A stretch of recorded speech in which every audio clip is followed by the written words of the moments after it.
So welcome. I'm Minda Aguha from Vytality Health. I'm going to make this intro short with clarity. I'm going to ask the same of you guys today. And this is part of the practice that we're going to be doing, getting our pitches, our ideas out in a way that connects with people and also gets funding quickly. I found that's really, really critical. That's probably the number one thing to do is get your story down straight. We're going to get to know each other. We're going to be doing this monthly. And in this fire and heat that's coming from the sun, I'm feeling like really like we're in this crucible. And the COVID and BLM and all that stuff that's happening right now, we responded to it through this co-caring initiative from Vytality Health. We formed this out of all that's happened. And the idea is that we're all caregivers and care receivers. And a lot of companies form things out of the idea that you're just one or the other. We're both. Co-caring. And through that concept, I think it's important and it's the foundation to building a world that's really connected, well cared for, so taking care of one another, and truly vital, having a really good life, not just being alive, but truly alive. And I'm just going to share quickly. I had meant to put this up. And let me know if you guys can see my screen. Get it. This is our definition here of co-caring. I'm sorry, I'm like already getting really long. But this is co-caring. And oops, sorry guys.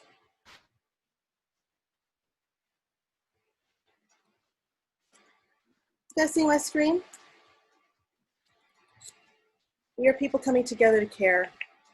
And we have an app coming out this fall so that we can not only get together on this monthly call, but share more often with one another and crowd share our knowledge and wisdom as organizers, as people who care, or individuals who are needing support or help.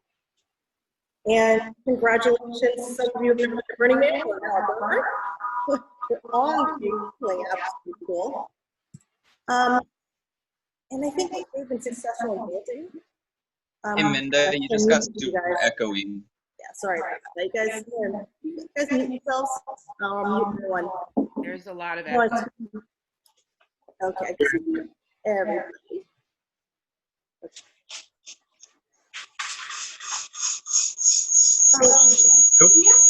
Because my thing is not working to mute everybody. Yeah, it's like my fire is going to come out and kill someone. Okay. So if you want to speak, unmute yourself. Alrighty. So what Burning Man and a lot of really great organizations who have built partnerships have done, they've done it in an intentional way. And this is what we're aiming to build in this call, is intentional partnerships. And now the difference between that and say a conventional partnership is that, people normally when they get together, they do it because they're aligned in the mission, they can do mutual things, but it can be fragile because people will just as quickly break apart when one bit of trust or there's a lack of alignment and they don't see the point in getting together anymore. But at this point in our world, we really need long-term partnerships because we're facing what's called a long disaster.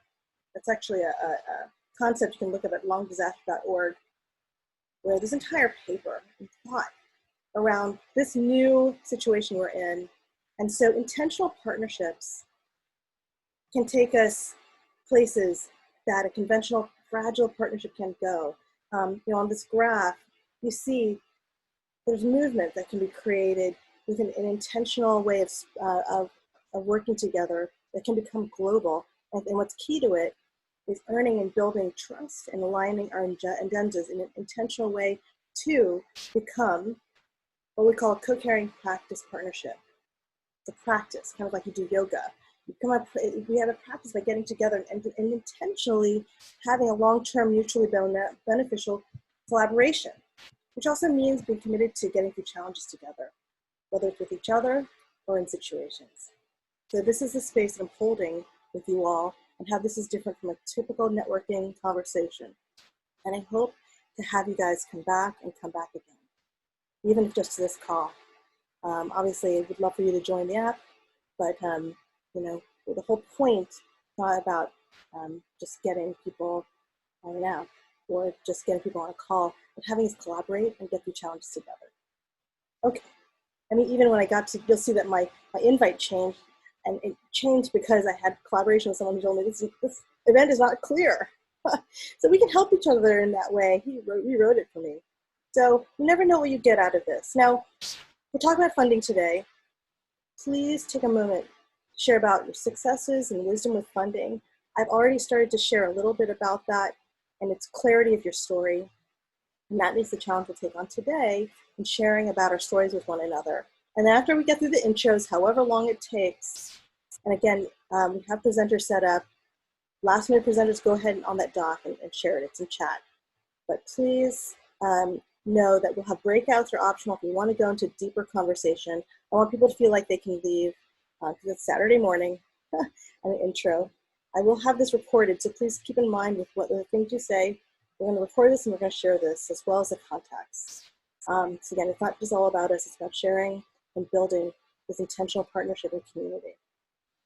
Okay, so hopefully I did pretty well with being short. I want to just share a little bit about Vytality. This is what we're doing with co-caring. We have a community that's being built like a lot of you have, and we're meeting last mile care challenges, and we're finding it's really through collaborations like this that it works. Our mission is doing this and propagating caring support for people like you guys. I think that's pretty much it for me. Now I just gave an example of how short I want to intro to basically look. Now you may not be able to achieve something that short. You don't need slides. If you have slides, it's fine, but please keep it short. And the next thing is, what is co-caring to you? I've explained my version of it. It's caregivers and care receivers. We're all of that. And then at the end, what is your ask and what is your need? So I'm modeling again what the structure is. And my ask is for people to be willing and open to share whether they want to test this app. Any people who are organizers to test this with us. And if you are, please put that in chat, let me know, and I'll give you access to our test app. And the strength that we can give, I've gotten pretty good at getting media attention. I wanted to promote and help and support your caring projects.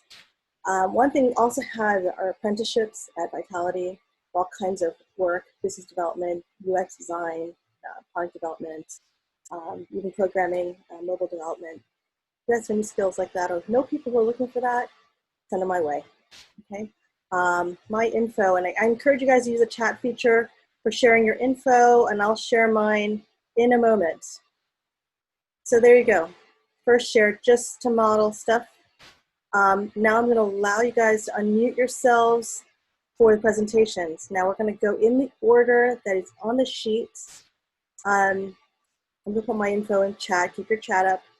And Cheyenne, you have the floor. Great. Thank you so much, Minda. That was a great presentation. Great.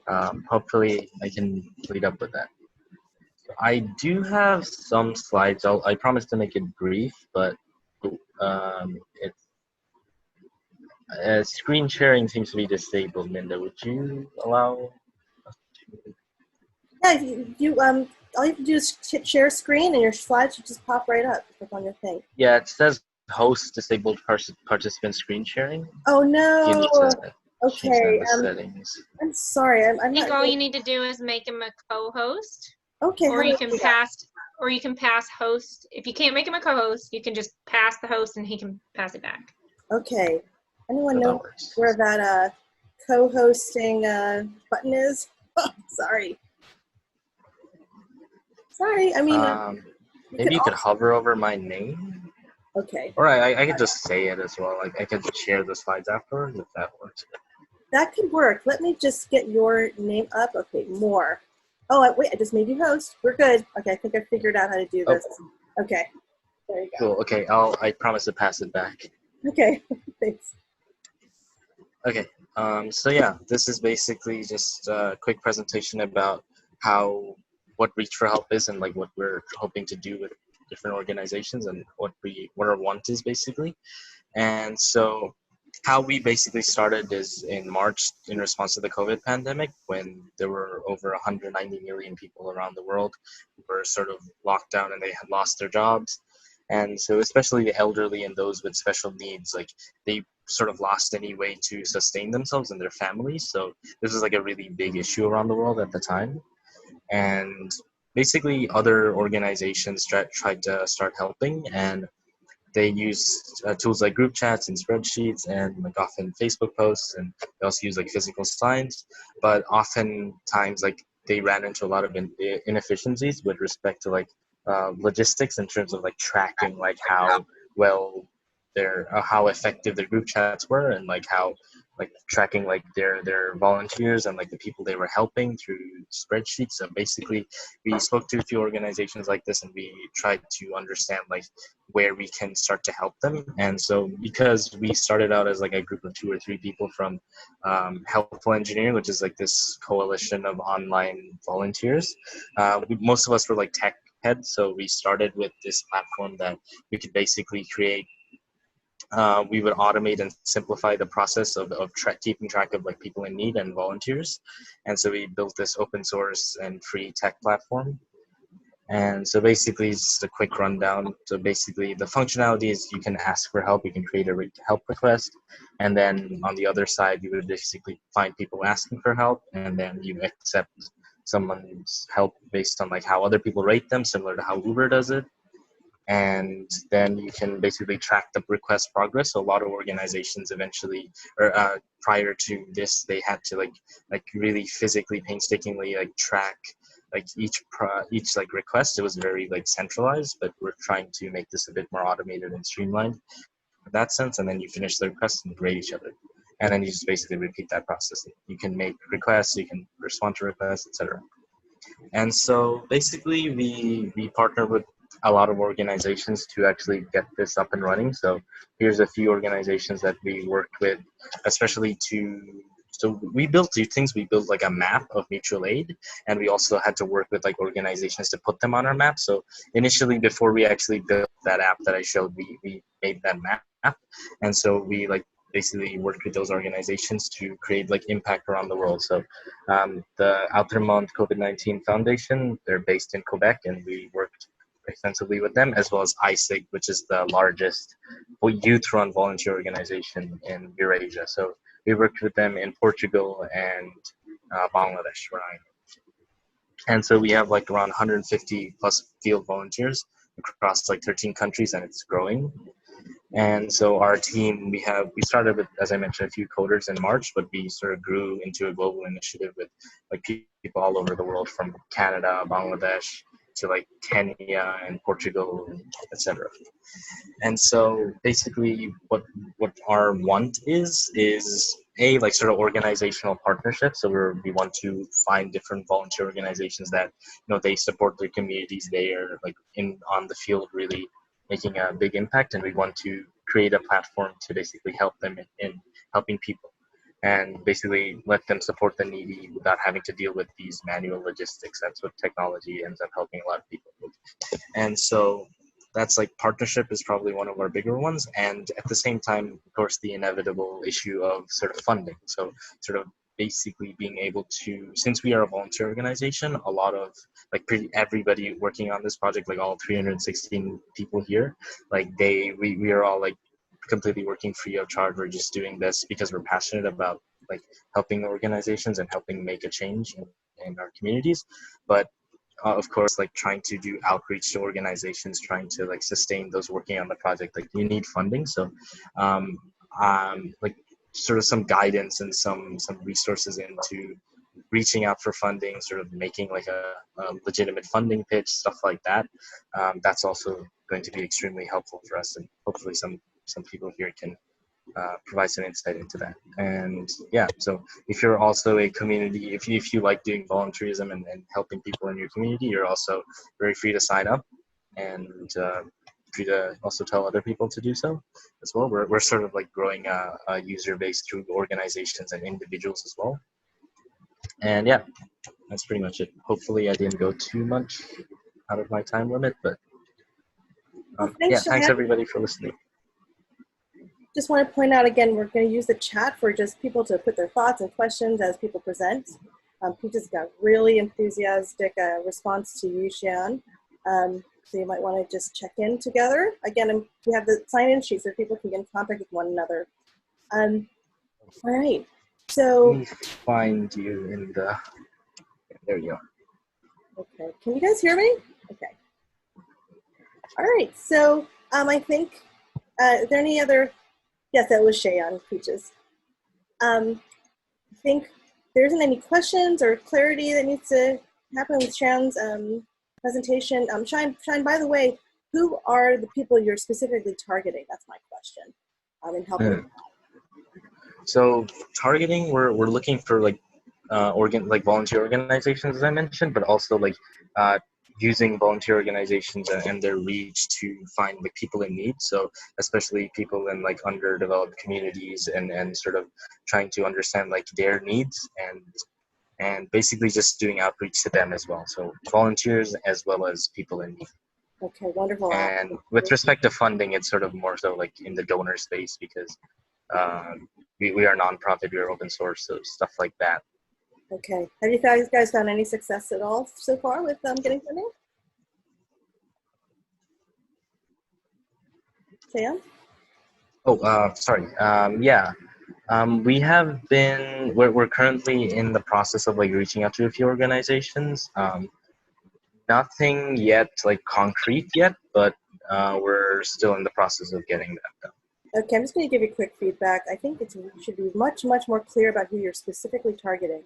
I think that's what's going to be very helpful for people to hear what your partnership is about. That you help volunteer organizations get online. That's basically what you do. Pretty much, yeah. Yeah. Okay, great. All right, well, there's a lot of enthusiasm here. Definitely check out the chat, Shan. All right, so who we have next is Leon. Leon, you have the floor. Let me give you hosting privileges if you don't mind giving back. Actually, I don't really need them. We're actually, our group is working on a presentation that would be suitable for something like this, but it's not ready yet. So you just get me. So I don't, I appreciate it, but I don't particularly need to share it. Actually, the reason I'm a little delayed and distracted right now is because I'm busy adding myself to Cheyenne's group because that sounds exactly like one of the things that we're looking to do. So I'm going to say that sounds fantastic. We are absolutely 100% going to be reaching out to you, Cheyenne, so thank you so much for this. That's one of the missions that we have in our short to medium term, which is finding ways to connect better with organizations as well as people who need and connecting them. So that sounds amazing. I gave a quick overview of the House of Good Deeds. There is a backstory to it. I don't really need or want to get into it right now, but if anyone wants to, they can just go on our website. It's houseofgooddeeds.org. Relatively easy to find. We're also on Instagram and Facebook at the House of Good Deeds. I really wanted to spend more time learning about what other people are working on, and I respect Minda very much, and I've known her for years, and I really wanted to hear what other people have to say. The House of Good Deeds has grown immensely over the last 3 years. It started off just a bunch of volunteers who knew of a situation and decided that altruism was the best way to improve the world. So that's kind of been our mission for the last several years. Since COVID started, we've pivoted a little bit. We now do a lot of food rescue as well as clothing, shoes, housewares, electronics.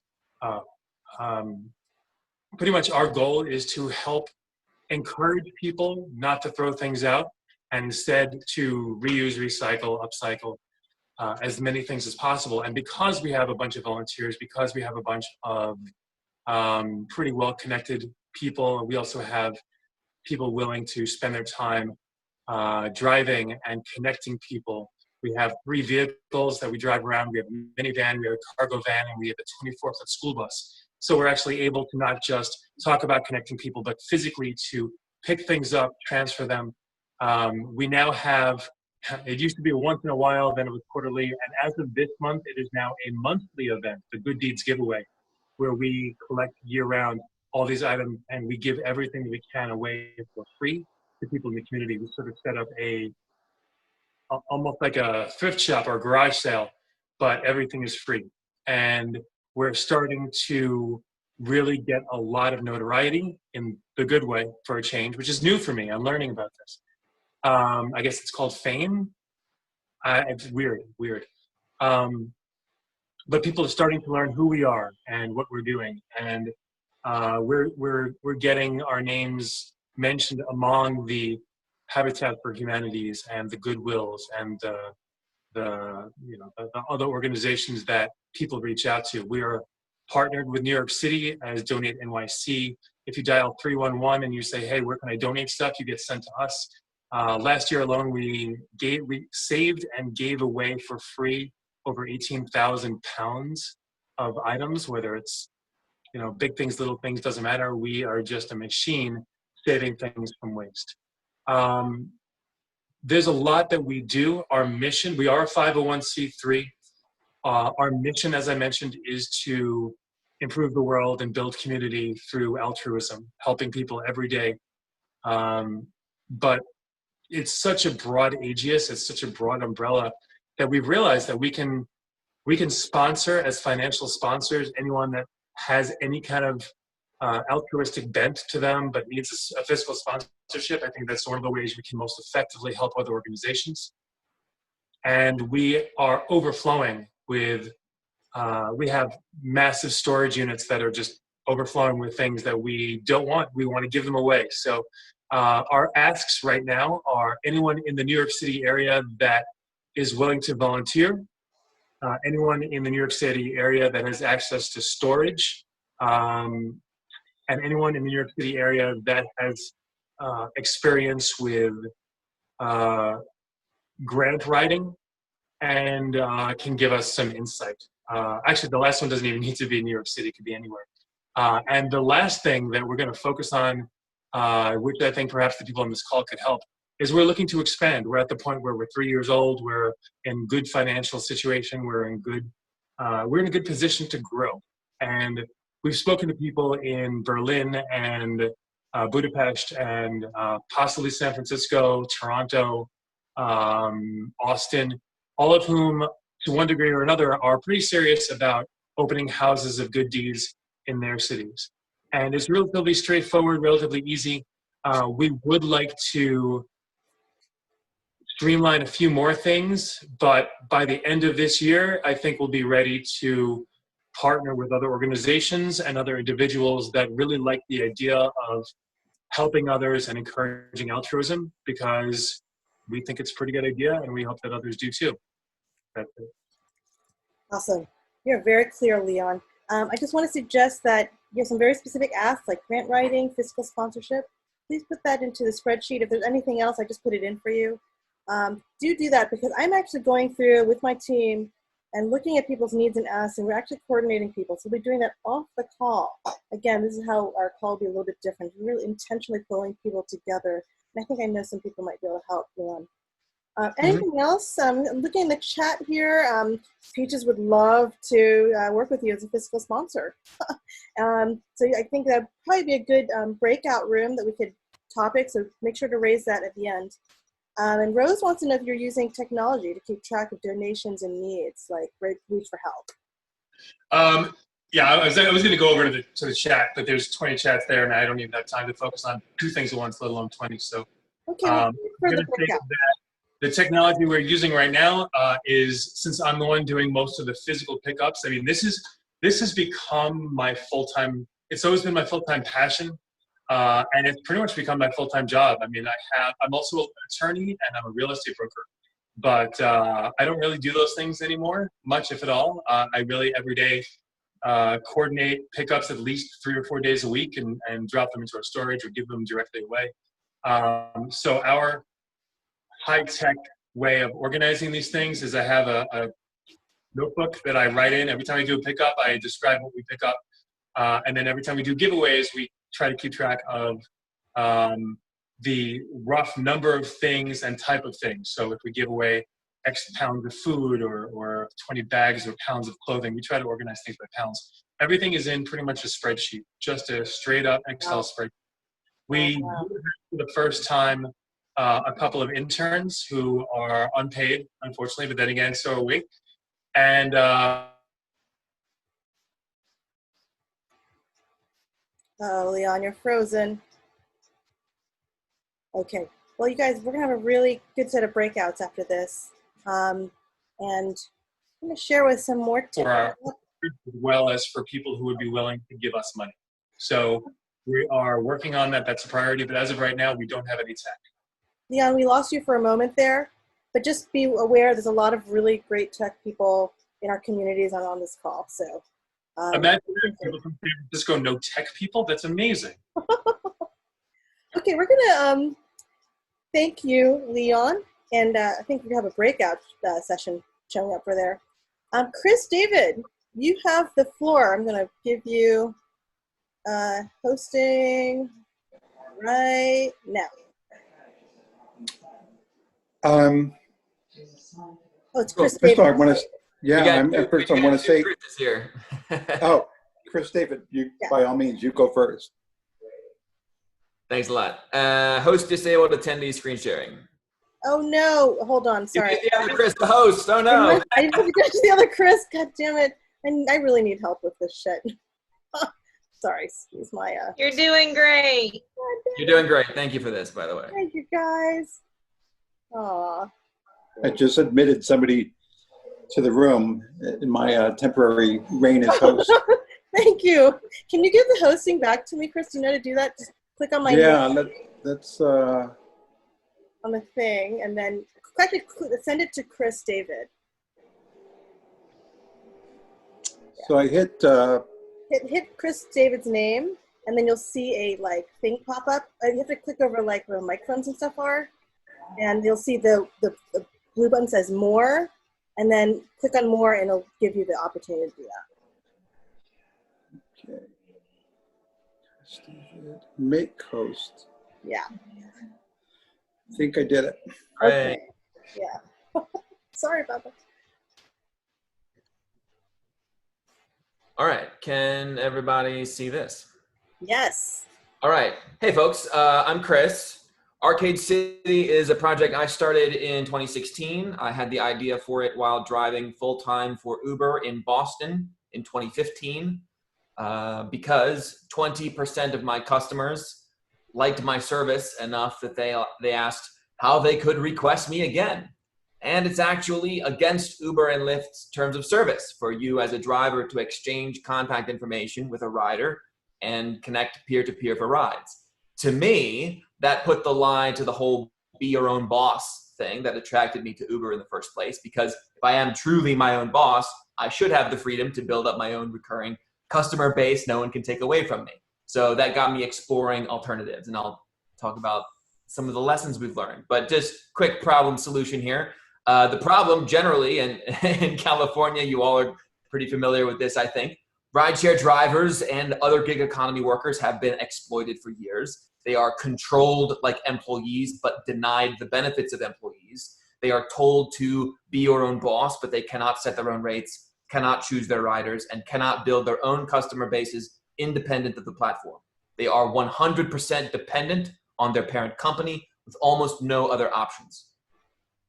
The solution, as we've found in Austin, is self-governing driver cooperatives in which drivers can set their own rates individually or collectively. Drivers can build their own recurring customer base that no one can take away from them, and volunteer driver moderators handle driver recruitment and onboarding, customer requests, and more. We've proven this model works with Arcade City Austin, now 4 years running. One point, there's me with the leaders of Arcade City Austin. The driver over my shoulder to my left, he showed me his Google Calendar where he had the next 2 weeks fully booked of pre-scheduled rides with his regulars who pay him better anyways. That is a level of job security and stability no other rideshare in the world is even structurally capable of matching, because I, as CEO, could not take those relationships away from him if I tried to. So, additional background. This might sound familiar if you've been paying attention to the Uber and Lyft news in California. Uber and Lyft shut down service in Austin for a year, starting in May 2016, putting 10,000 rideshare drivers out of a job overnight, as well as stranding the thousands of riders who had come to depend on them. About 10 alternative projects came to Austin to help fill the void. This got tons of media coverage. There's a Newsweek article. Startups and nonprofit app rush to become the next Uber in Austin. Well, 4 years later, every single company in that article, except for Arcade City, is gone. We're the only one left. So, as Uber and Lyft are now, the CEOs just said 2 days ago that if this court that just issued this ruling that no, Uber and Lyft, you actually do have to obey AB5 and like your drivers need to be employees based on like how tightly you control them. If they don't reverse that, which they've said pretty much that they're not going to, that they're going to shut down service in California as soon as August 20th, like AKA 6-ish days from now, at least until November when the Prop 22 goes on the ballot, which we are obviously opposed to. But the problem here is that you have over 100,000 rideshare drivers that will be out of a job in the middle of a pandemic. So this is a massive failure of Uber, and you could argue also the elected officials. We have a solution. It's not the only solution, but we think that this is something California is going to at least deserves to have as an option. Just one more point about our Austin network. It is, to our knowledge, the world's first self-governing rideshare cooperative that is owned and operated by its drivers. It also happens to have industry-leading metrics on driver earnings, driver retention, and cost efficiency. Happy to go into further detail at another point, but on our website, arcade.city, there is this beautiful 110-page case study that these researchers affiliated with this Oakland, California-based think tank called the Sustainable Economies Law Center. They wrote a 110-page case study just detailing this and the context, analyzing our Austin network in the broader context of what's called platform cooperativism, basically using the sort of Silicon Valley type technology and the best practices there, but combining it with this cooperative model so that we can empower these self-governing cooperatives to hopefully be able to displace Uber. That's the objective. We've raised a bit of money, launched a mobile app when Uber suspended service in Manila in the Philippines for 2 weeks. Launched our app there. 20,000 people signed up. Had people in the Philippines just sending us pictures of them in the car with each other, just all peer-to-peer, just all people making their own choices, and beautiful to see. Basically, we have a platform. We were just gearing up in the next week to 2 weeks to launch this into Brazil. And when the California situation happened, we're like, all right, let's do Brazil and California as well. So we're looking for the ask is beta testers, certainly. Other sort of ideas or feedback on kind of how to best engage the people that are already engaged on this issue in California. So Chris, I definitely want to talk further with you, but just any ideas or thoughts anyone has, we just love feedback. And you can email us, check out our website there, and I run that email account. So any thoughts you have offline, would love to talk with any of you further. Wow, that's awesome. There's a lot of enthusiasm in the chat, Chris. You might want to take a look. But I think there's a whole bunch of us, including myself, who are or are former Uber Lyft drivers. And I think I'd probably say about 80% of this call have done it once or twice at least. I did it for 6 years full time. Thank you. Thank you. We have people saying this is speaking to my soul. Peach from Peaches and wants to beta test. So again, guys, put your info in the sign-in sheet so we can all connect, get you all connected. We'll maybe have a breakout room for this. You'll hear from Chris Arlana from Rideshare Drivers United in a minute on what he's and what we've been doing work together. But I'm going to first take a little break in rideshare driving. We're going to talk to Rose, and we'll come right back to this very exciting topic. Wow, guys, amazing work happening. Okay. Can we pass the hosting over to Rose? You able to do that, Chris? It's me already? Oh, I'm so sorry. Yeah. No, I've seized power. Rose. All right, Rose, you are now the host. You have the floor. Already. All right, thank you. I am really glad to be here. I'm glad to see everybody. I didn't really know what I was getting into when I said I was going to be here, but I knew it was going to be good people, and I wanted to share what I know and hear, and it's great. I'm not really a full-time person with any org. I'm kind of in between a lot of different orgs, and I care a lot. I got a lot of different things going on, but I'm someone who collects a lot of PDFs. I study a lot, and I've been working really hard this last year, effectively like housing someone who's a refugee from this industrial complex that disenfranchises indigenous and darker skinned people in this country. And I did that for the last year, and I helped this person because he's not only someone in need, but he's someone who can help a lot, but he doesn't have the resources to help. And so I've been just trying to figure out, and we've been talking for a long time, and his next step is he wants to go and acquire property, abandoned property, and use his title as Aboriginal Indigenous to claim that property, and use that to help other people also claim property and help get out of like mortgage and like feudal land ownership. And that's something like it's amazing that we're able to create these ways to subvert like big corporations like Uber, and we can help redirect these resources like with like House of Good Deeds. Like I'm so thrilled to see that. And also I want to see us be able to take this and get all the way off of the grid and then create a whole new grid of co-support. And I don't have all the answers yet, but a big part for me would be permaculture, as well as so one thing that I'm struggling with right now is 501c3s, because my friend who I'm working with, he's not a US citizen, and working with a 501c3, he's under the impression that that would make it so he's liable to them and he's not able to do all the things that he would want to do with his organization.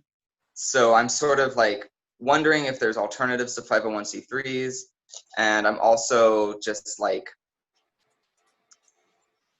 yeah, that's one thing. But I also do work in partnership with 501c3s, and a few groups I've worked with is Vytality with Minda, in terms of some innovation and like mapping out ideas and looking for ways to connect different organizations. And I also work with the Butte County Local Food Network. We put in garden boxes all over, sorry, I have admin responsibilities for a second there, letting someone in.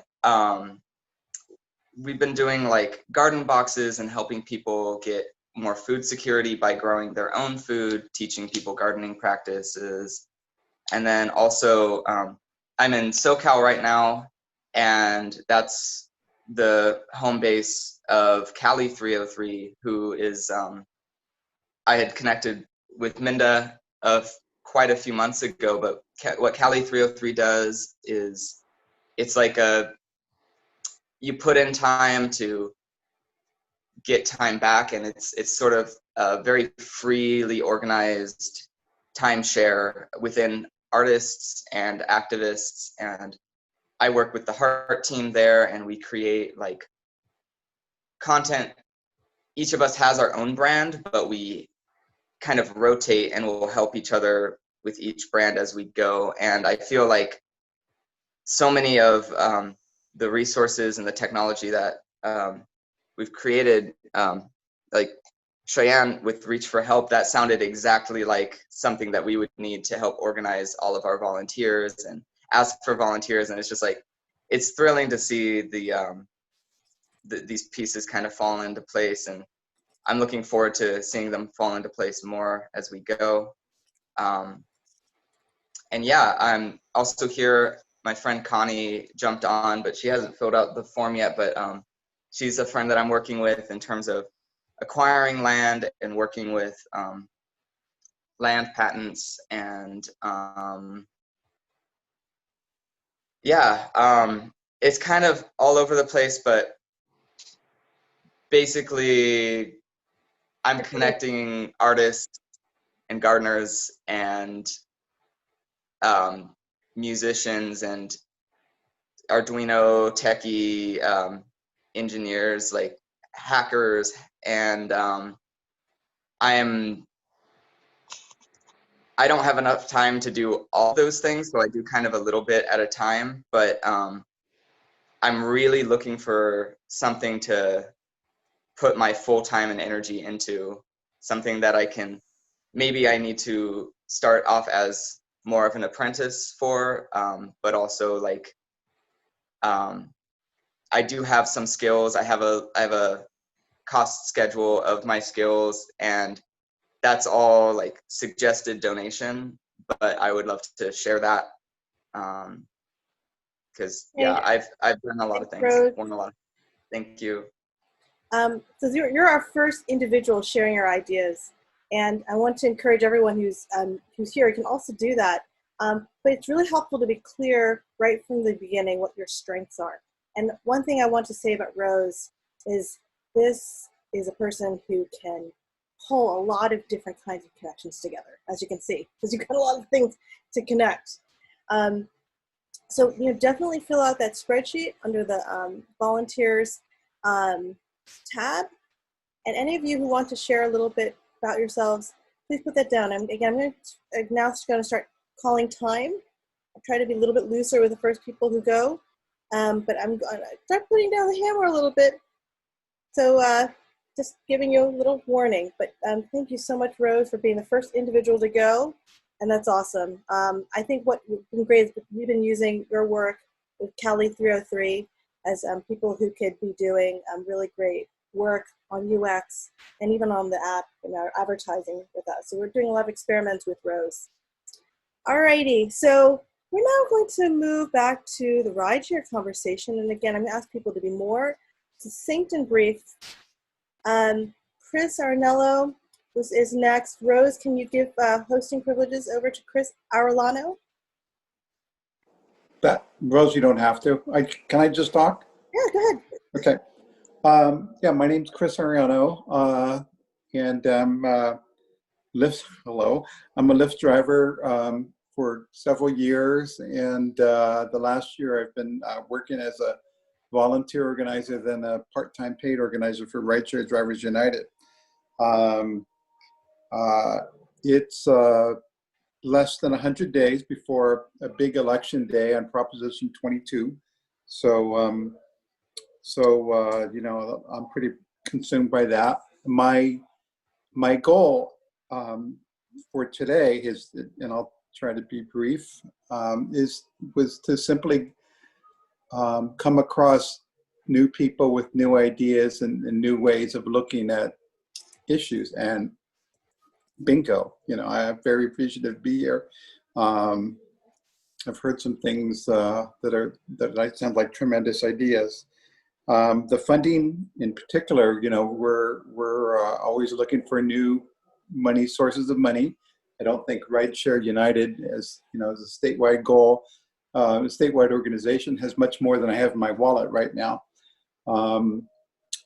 But yeah, I don't have much more to say except that I appreciate being here, and you guys are pretty smart and have some good ideas. Thank you. Awesome. I just want to share that Chris and I worked together to distribute free PPE to drivers last week in San Jose, which is a very successful collaboration between Vytality Health and Rideshare Drivers United. And we were able to do that because I got a $1,000 grant from Pollination.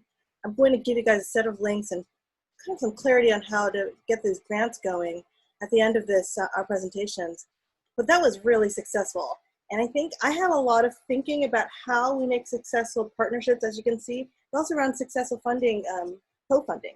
And I want to suggest, Chris, that we work together on getting another Pollination grant that you guys apply for, right? And you can use the language I used in my grant to give that grant to your, give that for your app. And then what we could do is take our code grants and use that to apply for other things and apply maybe for even more money from Pollination. I think Facebook also had some sort of initiative with a few others. So why don't we talk about collaborating on some of that as well. And I want you guys to just listen for this kind of thing when it comes to grant funding. Pulling together organizations for initiatives is probably a really good way to get funding right now because grants really can make impact. Okay, it's a few other really great organizations serving elderly on this call, as well as needy and just regular folks getting jobs. There's someone who I'd hoped to be on this call. Didn't make it, but we need different kinds of people to cover different areas and different types of people. So, Chris, let's talk about that soon. Okay, we'll want to do a tour of California with our PPE distribution. Maybe we could work with the other Chris on it.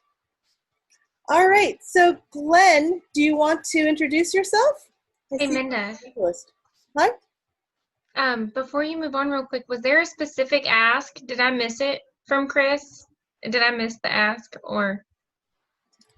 Yeah, Chris, did you have an ask? Beyond no on 22, I don't this month, but I might have a different one next month's meeting. Okay, so vote no on Prop 22, those of you in California. No. Okay. Any other questions for Chris or move on to Glenn? Glenn, do you want to introduce yourself? Yeah, my name is Glenn.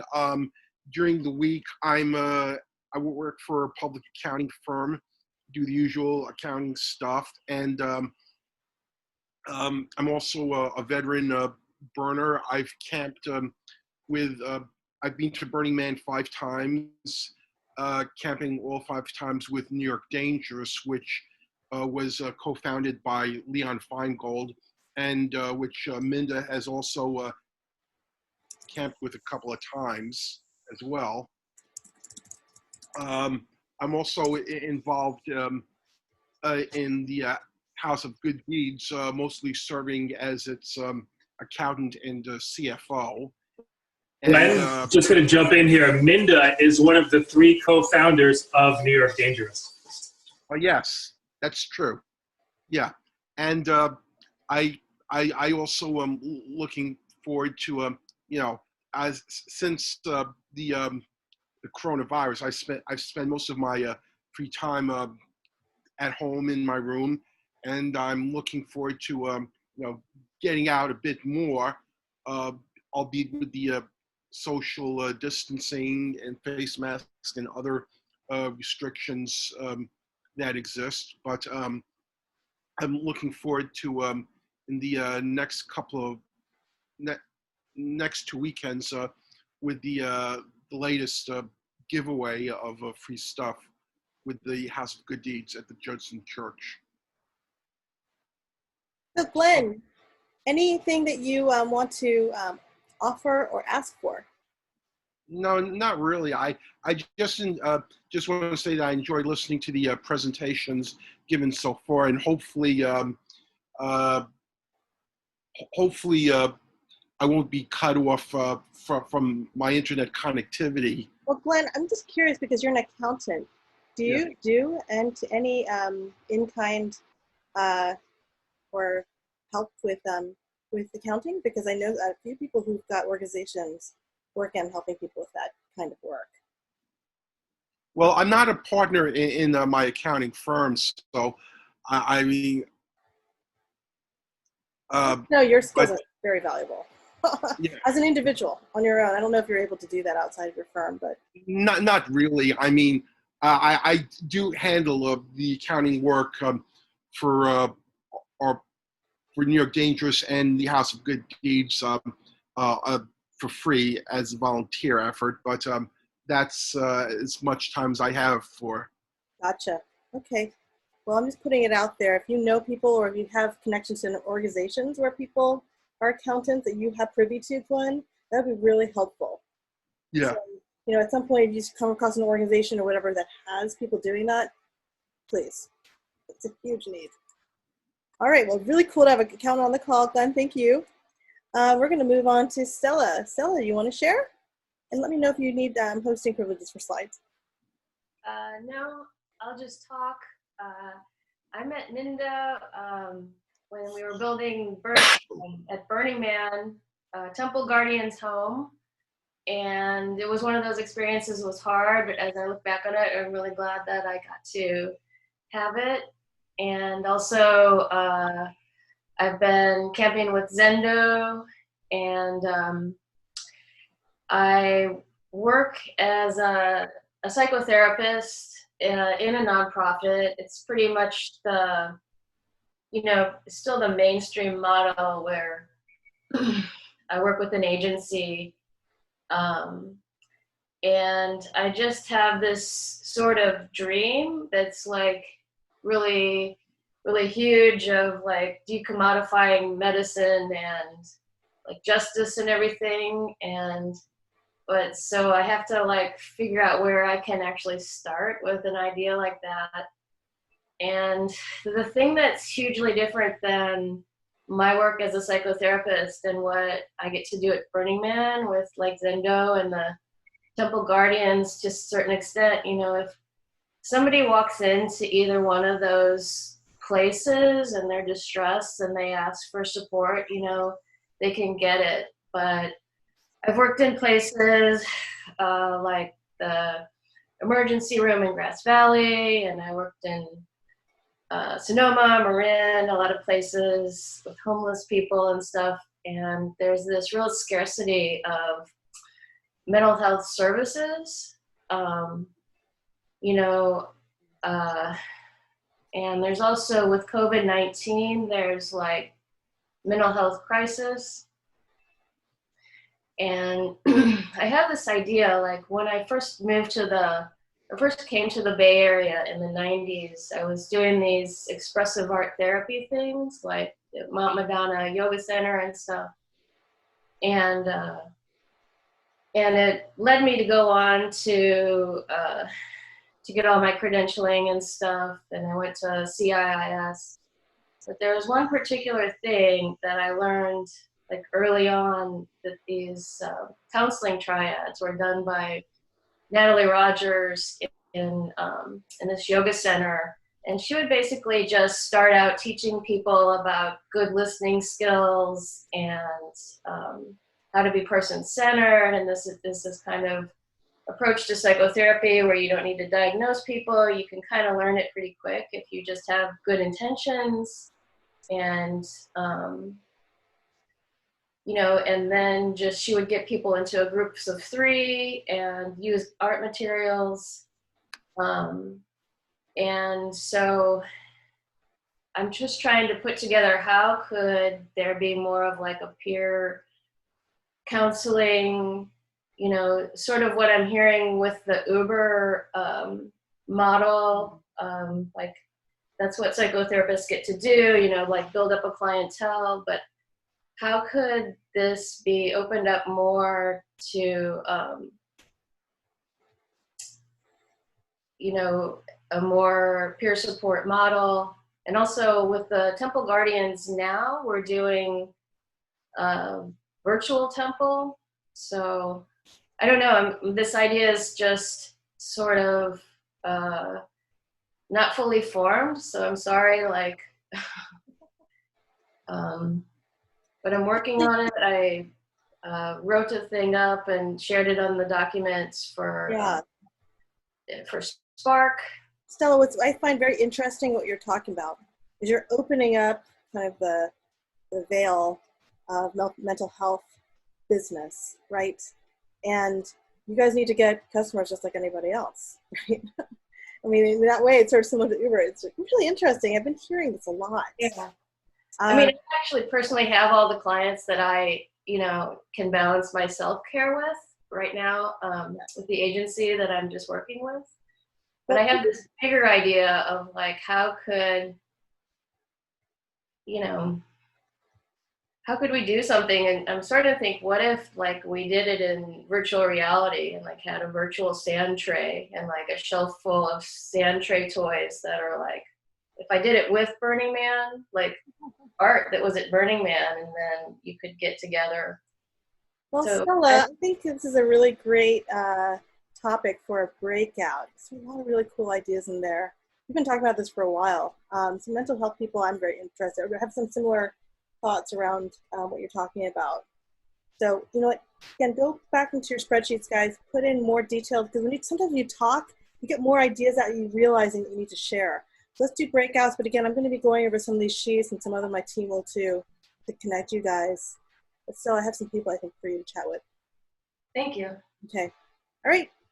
So we're going to go on. Thank you, Stella. To Peaches. Peaches is excited to hear about your new ideas and stuff that's going on. So you Okay, everybody, buckle up. You ready? Seatbelts buckled. If you want a helmet, grab it. Water, hydrate, hold on. It might take, do I have 5 minutes, Minda? Is that? 5 minutes. We're still on. Okay. Okay, cool. So I'll try to be as direct and clear as I can.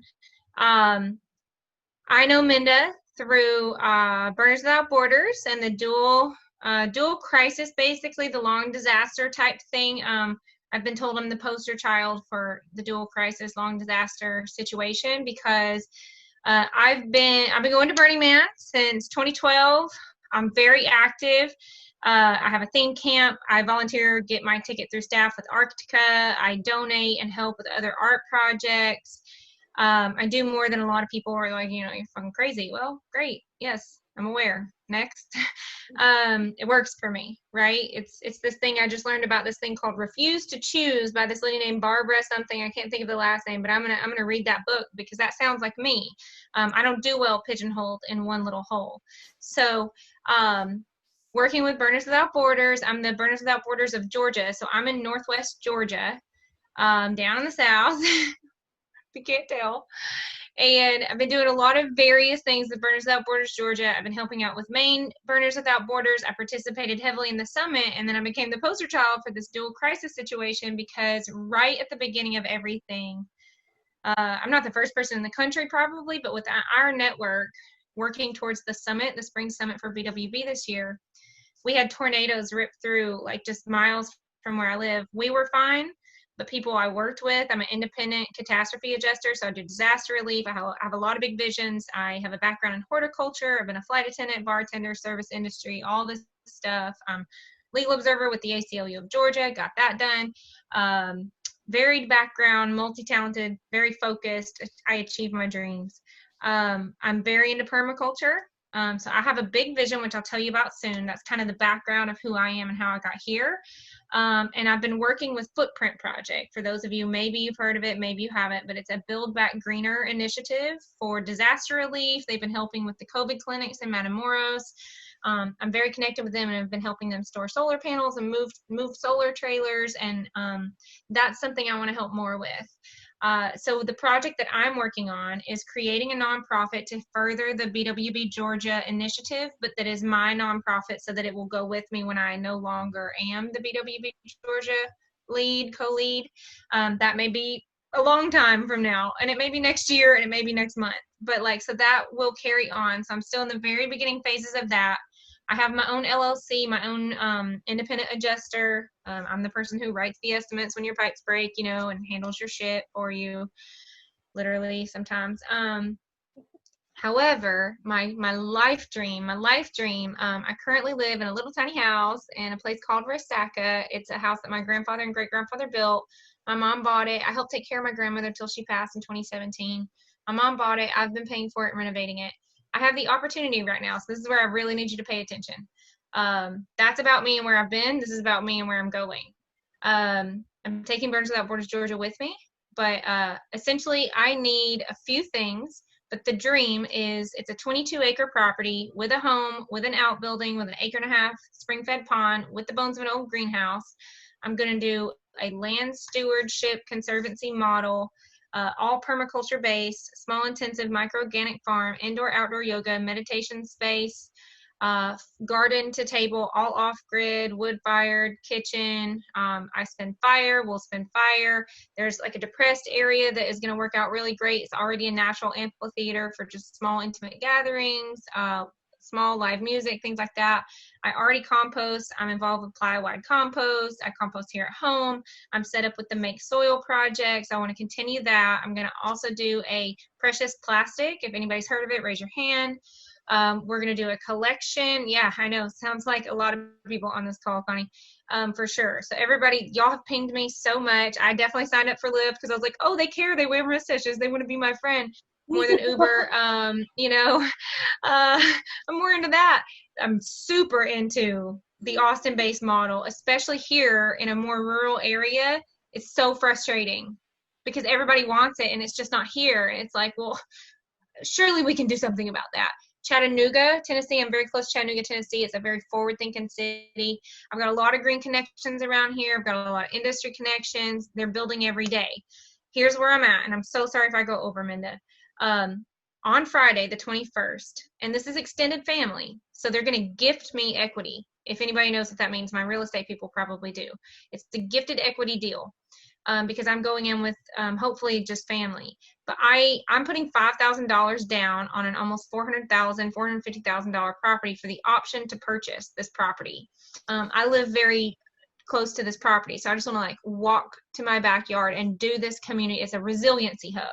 So we're going to store solar panels for footprint project. We're going to grow our own food. We're going to teach people. We're going to house STEM projects and educate, kids of all ages, right? We're going to have just all of the educational aspects that go along with running something like that. I already have the yoga studio people. We're going to do culinary mushroom growing. I already have the culinary mushroom growing people. So there's going to be a for-profit model and a nonprofit model. The nonprofit will do a lot of the things that I've already been doing. The for-profit model would be doing a lot of the things that I always knew I was going to do. I'm enrolled in a permaculture design course. I have all the permaculturalists lined up. All I got to do is buy this property. So I'm putting $5,000 down on Friday.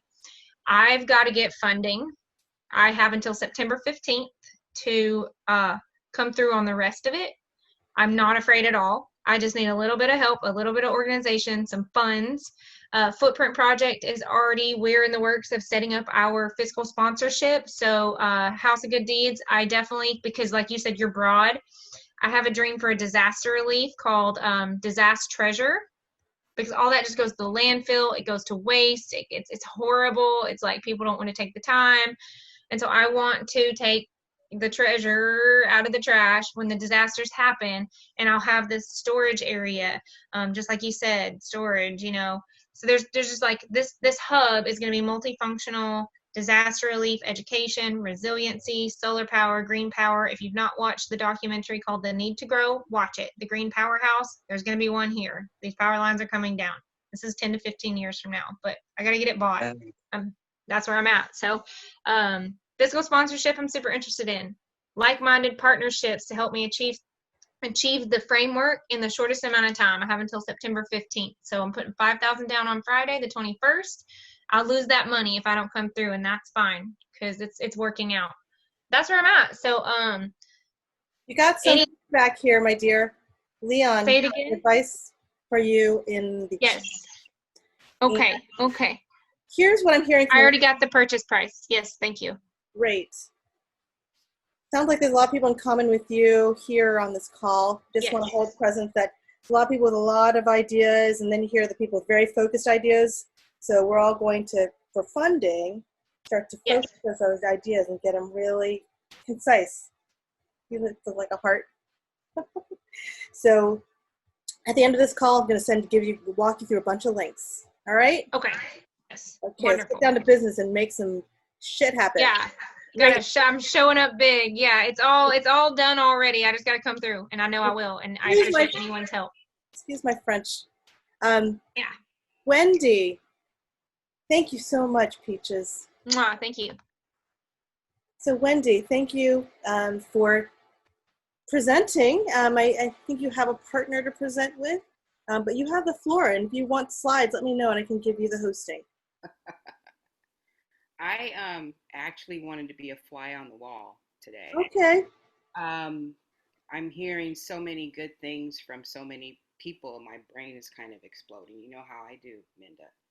But Can you speak up a little? Your voice is very, very low. okay, is this better? Much better. Okay. So I'm really just here to listen today. Right now, I'm working with an organization called True Faith Community Baptist Church. And what I'm doing for them right now is I'm a member, of course, but I'm doing a lot of website design and social media things for them.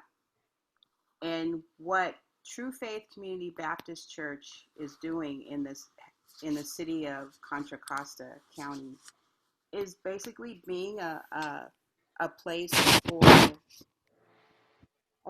people to come together. Wendy, we've lost you. Yep. I'm still here. Okay. I must need a microphone, Minda. I don't know what's going on. You might just need to speak really close to your mic. Good Lord. How do you find that on the laptop? I don't know. Can you hear me better now? Yes. I literally have it up to my face right now. Yes, that's good. Okay. So as an example, what True Faith has done for their community in the past is make connections with an organization called Turn. And what Turn has done is to assist community people to advocate for themselves with utilities like PG&E. For example, with the rolling blackouts, people, you know what that is. You lose your power, you lose your electricity, your groceries spoil, you can't see, that kind of thing. So there was a workshop that my pastor had the insight to hold that connected the people with the community and her church with Turn to learn how to advocate for themselves with PG&E so that their power wouldn't get turned off. And they were successful in doing that. Some other things that True Faith has done is to have, for the kids, to teach the kids how to cook. Because kids today, they don't know how to cook. They don't know how to eat nutritional meals. They don't even know the basics. So we had a workshop for them so that they learn how to put together nutritious meals. A more closer example of what happened is my pastor and a couple of people from the church went out to various places within Antioch and just took them bottled water because it was 109 degrees. And they still have people out in the open that don't have places to live, and they're without water. So the main reason that I'm here today is that I want to learn how to obtain funding. I want to learn the basics of grant writing. And I want to help in any way that I can. Great. So that's So your ask is clear. You know, it's funny. I took to everyone to share what they can give and share what they can need, but everyone's giving so much. But if you have everything specific that you want to give, like we have apprenticeships, Leon has fiscal sponsors, I just want to encourage people to make that really clear. But Wendy, I think that, like I said, I'm going to be sharing these funding links. But again, it all starts with a very clear story. We're all sharing a lot, just get them down to a few bullet points. But it's wonderful, all the work you're doing. I actually climbed stairs, 80 flights of stairs for the elderly during Hurricane Sandy. So I'm really connecting with what you're talking about. There's a lot of needs there. And you're doing tech for these volunteer projects. For example, every Sunday we have a Facebook Live. Okay. And I'm the tech person. So I want to check earlier with the first presenters reach for help. A lot of the volunteers very excited here. Yes, that was awesome. I love that. As a matter of fact, I told my pastor about that. I think we need to hook up with him. Okay, so again, everyone, all the info's up there. And guys, feel free to just fill in other stuff too, so we can better connect you for your needs. Okay? Are you good, Wendy? Can we move on to Connie? I'm good. You can move on. Thank you, Wendy. Thank you so much. Okay, Connie, last but not least, for the presenters, why don't you share, again, you have 5 minutes to share about yourself, and then after if you really are really jonesing to hear about the funding, let's wrap it up quickly so I can give you my info, all right? But Connie, it's all yours.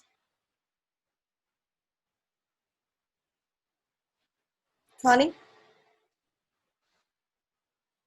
Sorry, I didn't know it was my turn to speak. You're the lead. So I'm really excited to be here. Thank you, Rose, for sending me an invite. So I am here in Northern California. I was raised in Southern California. So when I moved here to Northern California, this was the side to be in.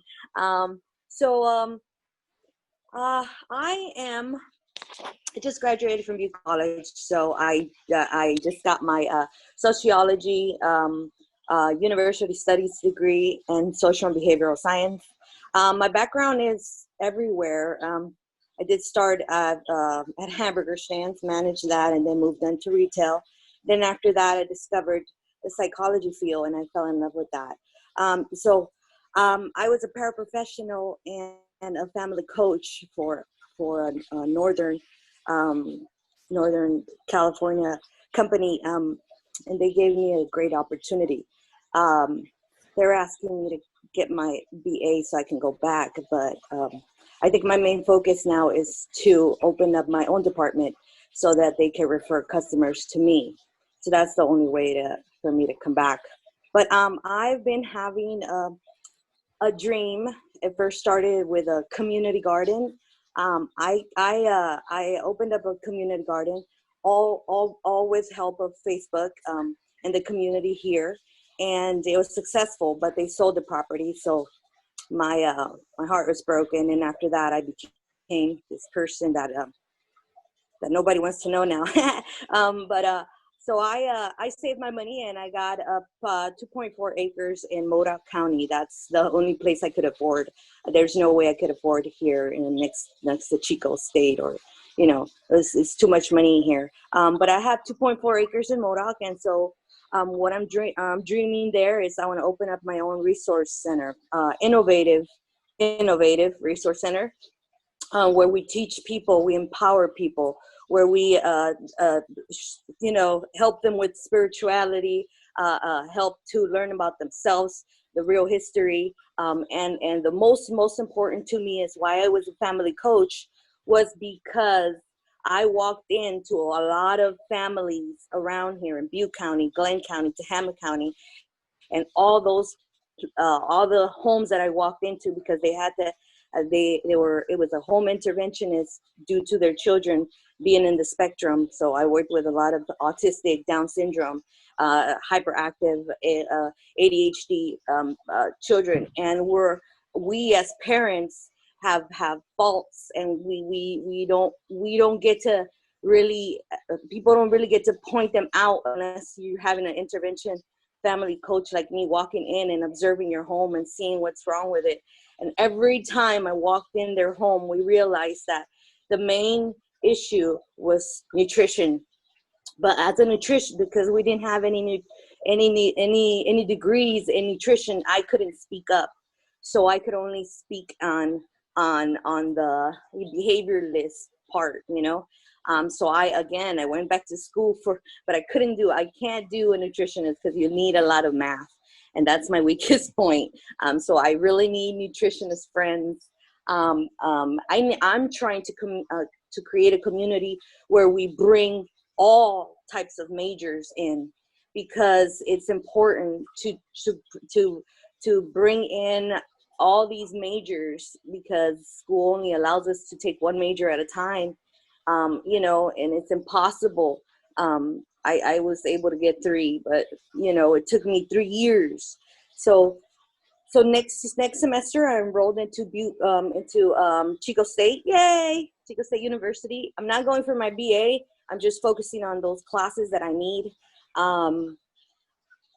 and I need grant writing class because I've been stuck with this project for, for 3 years now without having any type of. I was looking into venture capitalists, but I need help with somebody that knows the law.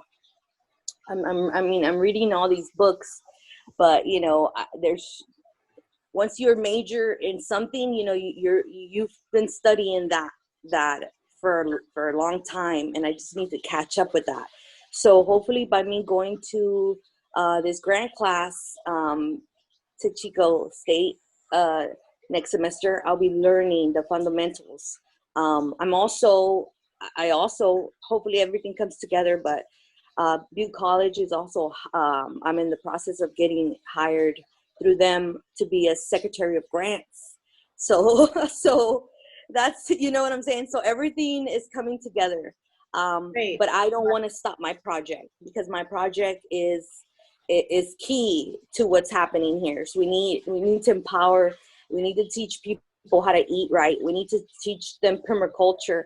I am permaculture certified internationally, baby. So I can go around the world. And wow. So I'm just trying to get all these.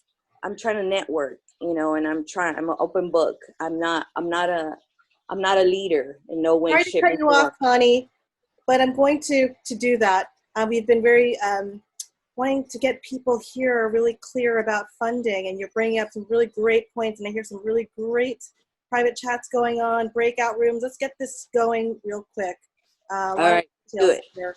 So let me give you guys in the chat 2 links, and we're just gonna look at them real quickly. I'm gonna get you acclimated to these. What we've done is practice essentially telling our stories.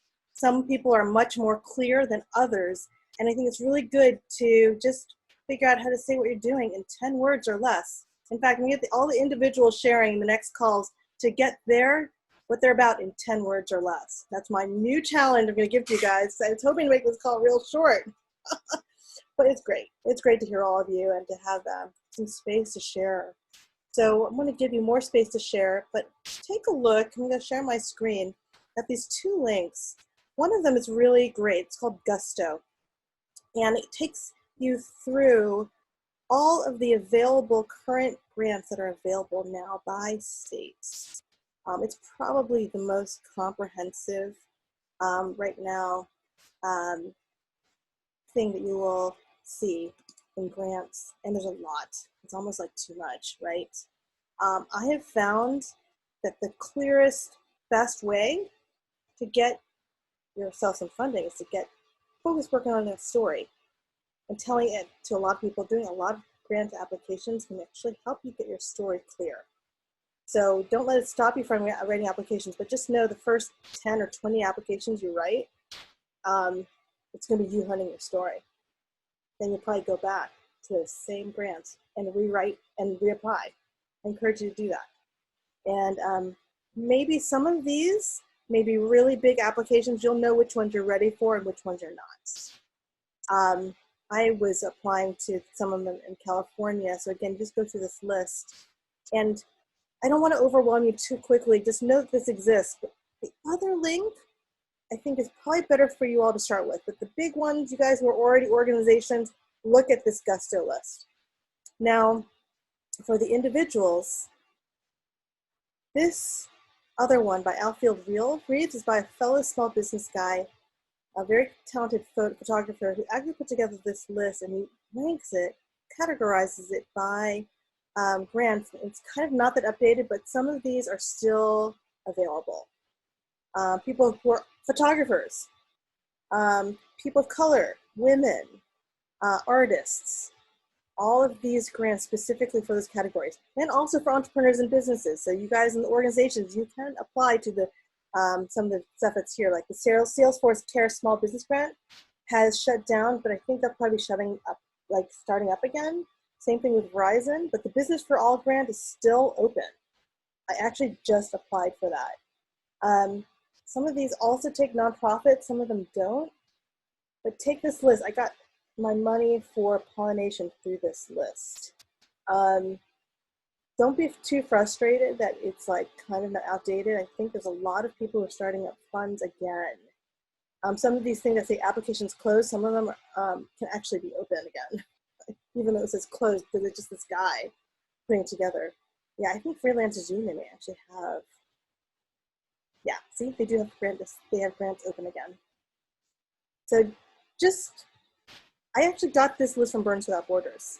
So if you go to Burners Without Borders and their website, they actually have another updated list. Actually, let me just do a real quick search. Burners Without Borders. All right, and then before I continue with that, any other funding questions that people are hoping to hear? Any advice or thoughts? Some advisory for people who've been successful with getting stuff, and then we'll set up the breakout rooms. Because we could do rooms based on those questions too. All righty, I'm gonna stop the share. I'm gonna get these breakouts going. I'm gonna do I have a question. Yeah, go ahead. Just for when you just asked. So, I guess it's just, is there a term or a role title or something? Because as you can tell, I'm on a short time span that I'm completely confident in. So is there like, I need a blank, which is kind of like an assistant or like a dictation type. I really could use someone or someones or a group to help with getting my story or getting my getting grant writers. Maybe not necessarily the grant writer, because I can do that, but like if I had people helping me with the storytelling, yeah, like almost like a is that dictation where you talk? Is that? Yeah. You can actually do that on your phone. Just talk to your phone. I do better with human energy. Human as yeah. Right. Yeah, I forgot what they're called.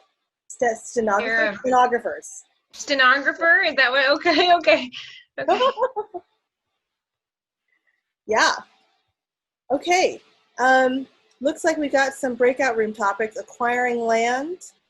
I'm going to propose rideshare economy. Anything else?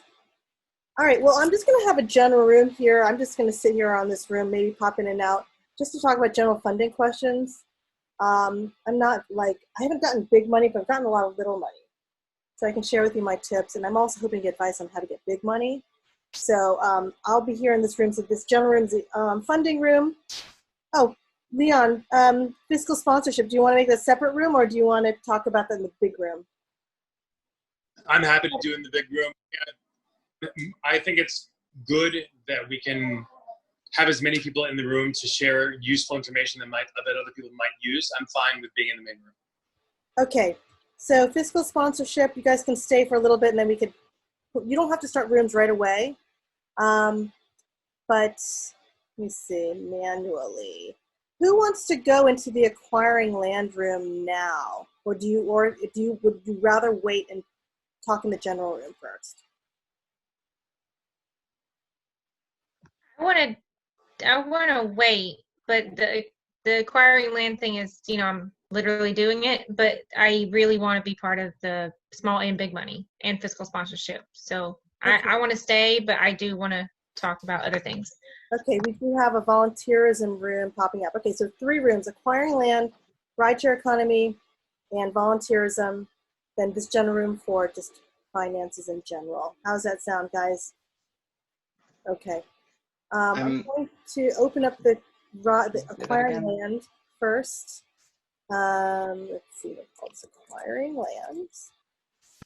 I see Grant wants to go to land, I believe. Okay. And so Grant, who else is in acquiring land? I'm putting Rose in there. I'll read it to you if you want. Great. Anybody else want to go to land? Just type land in the chat box.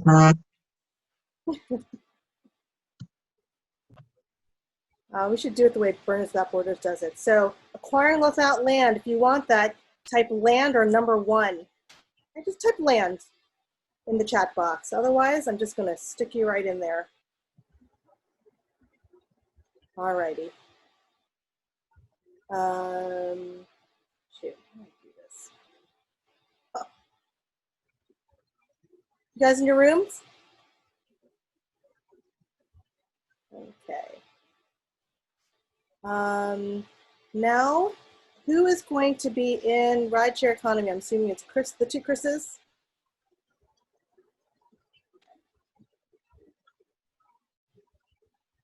And volunteerism. Who wants to join Shayon in volunteerism? Me. Tani? Okay, you're in acquiring land. I'm going to move you to volunteerism if you wish to move. I'd very much like to be in the volunteerism group, but I'm not sure if I would be needed in the main/financial sponsorship. Yeah. I mean, Stay in the main room for a moment, and then we'll move you over. I mean, I would be interested in every one of these topics. Okay. Yeah. Well, I'm opening the rooms. You guys can switch in and out with the buttons at your bottom. I'm opening all the rooms now, and again, if you want to switch, just come back to the main room and we'll move you. Minda, could you run down the list of the rooms again? Acquiring land, rideshare economy, and volunteerism. Okay. What is volunteerism? Shayon, you want to say something about that? Yeah, basically, like, it's probably a bit general, but just sort of embracing, like, the volunteer efforts that have been happening around the world and the country as well, and just sort of seeing, like, how we can help these volunteer efforts and how we can work alongside them to basically help more people. I think that's general gist. Awesome. That makes sense. Thank you. Okay, I'm opening all the rooms now, and again, if you need to move, you just come back to the main room. But for now, we'll be in the main room talking about finances. Opening rooms now. Great. Thanks, Minda. You're welcome. Oh, looks like we've got a few new people in the general room. Let's see, Vikia, Sam, who else? So we're just sitting in this room right now after a bunch of intro presentations and talking about any questions you have or thoughts about funding. Leon is here for a bit to talk about his fiscal sponsorships he's able to give out from his 501c3 House of Good Deeds. Pretty sweet, Leon. That's some serious effort to get that kind of nonprofit structure. How did you do that? Sorry, I don't hear you. You're muted. I am. Okay. Well, I guess, I mean, it's not safe to assume everyone knows what a fiscal sponsorship is. Do you want me to give a quick intro? Oh, yeah. Okay, so everyone, there's no escaping death or taxes for most people. However, if in certain situations you are tax exempt, like a church or a charity or special situations, you don't have to pay taxes. You can get away with reclaiming any money that you've spent on even sales tax. It's a weird loophole, but if you are a big enough organization, that could add up to thousands or millions of dollars in the big scheme. So a lot of organizations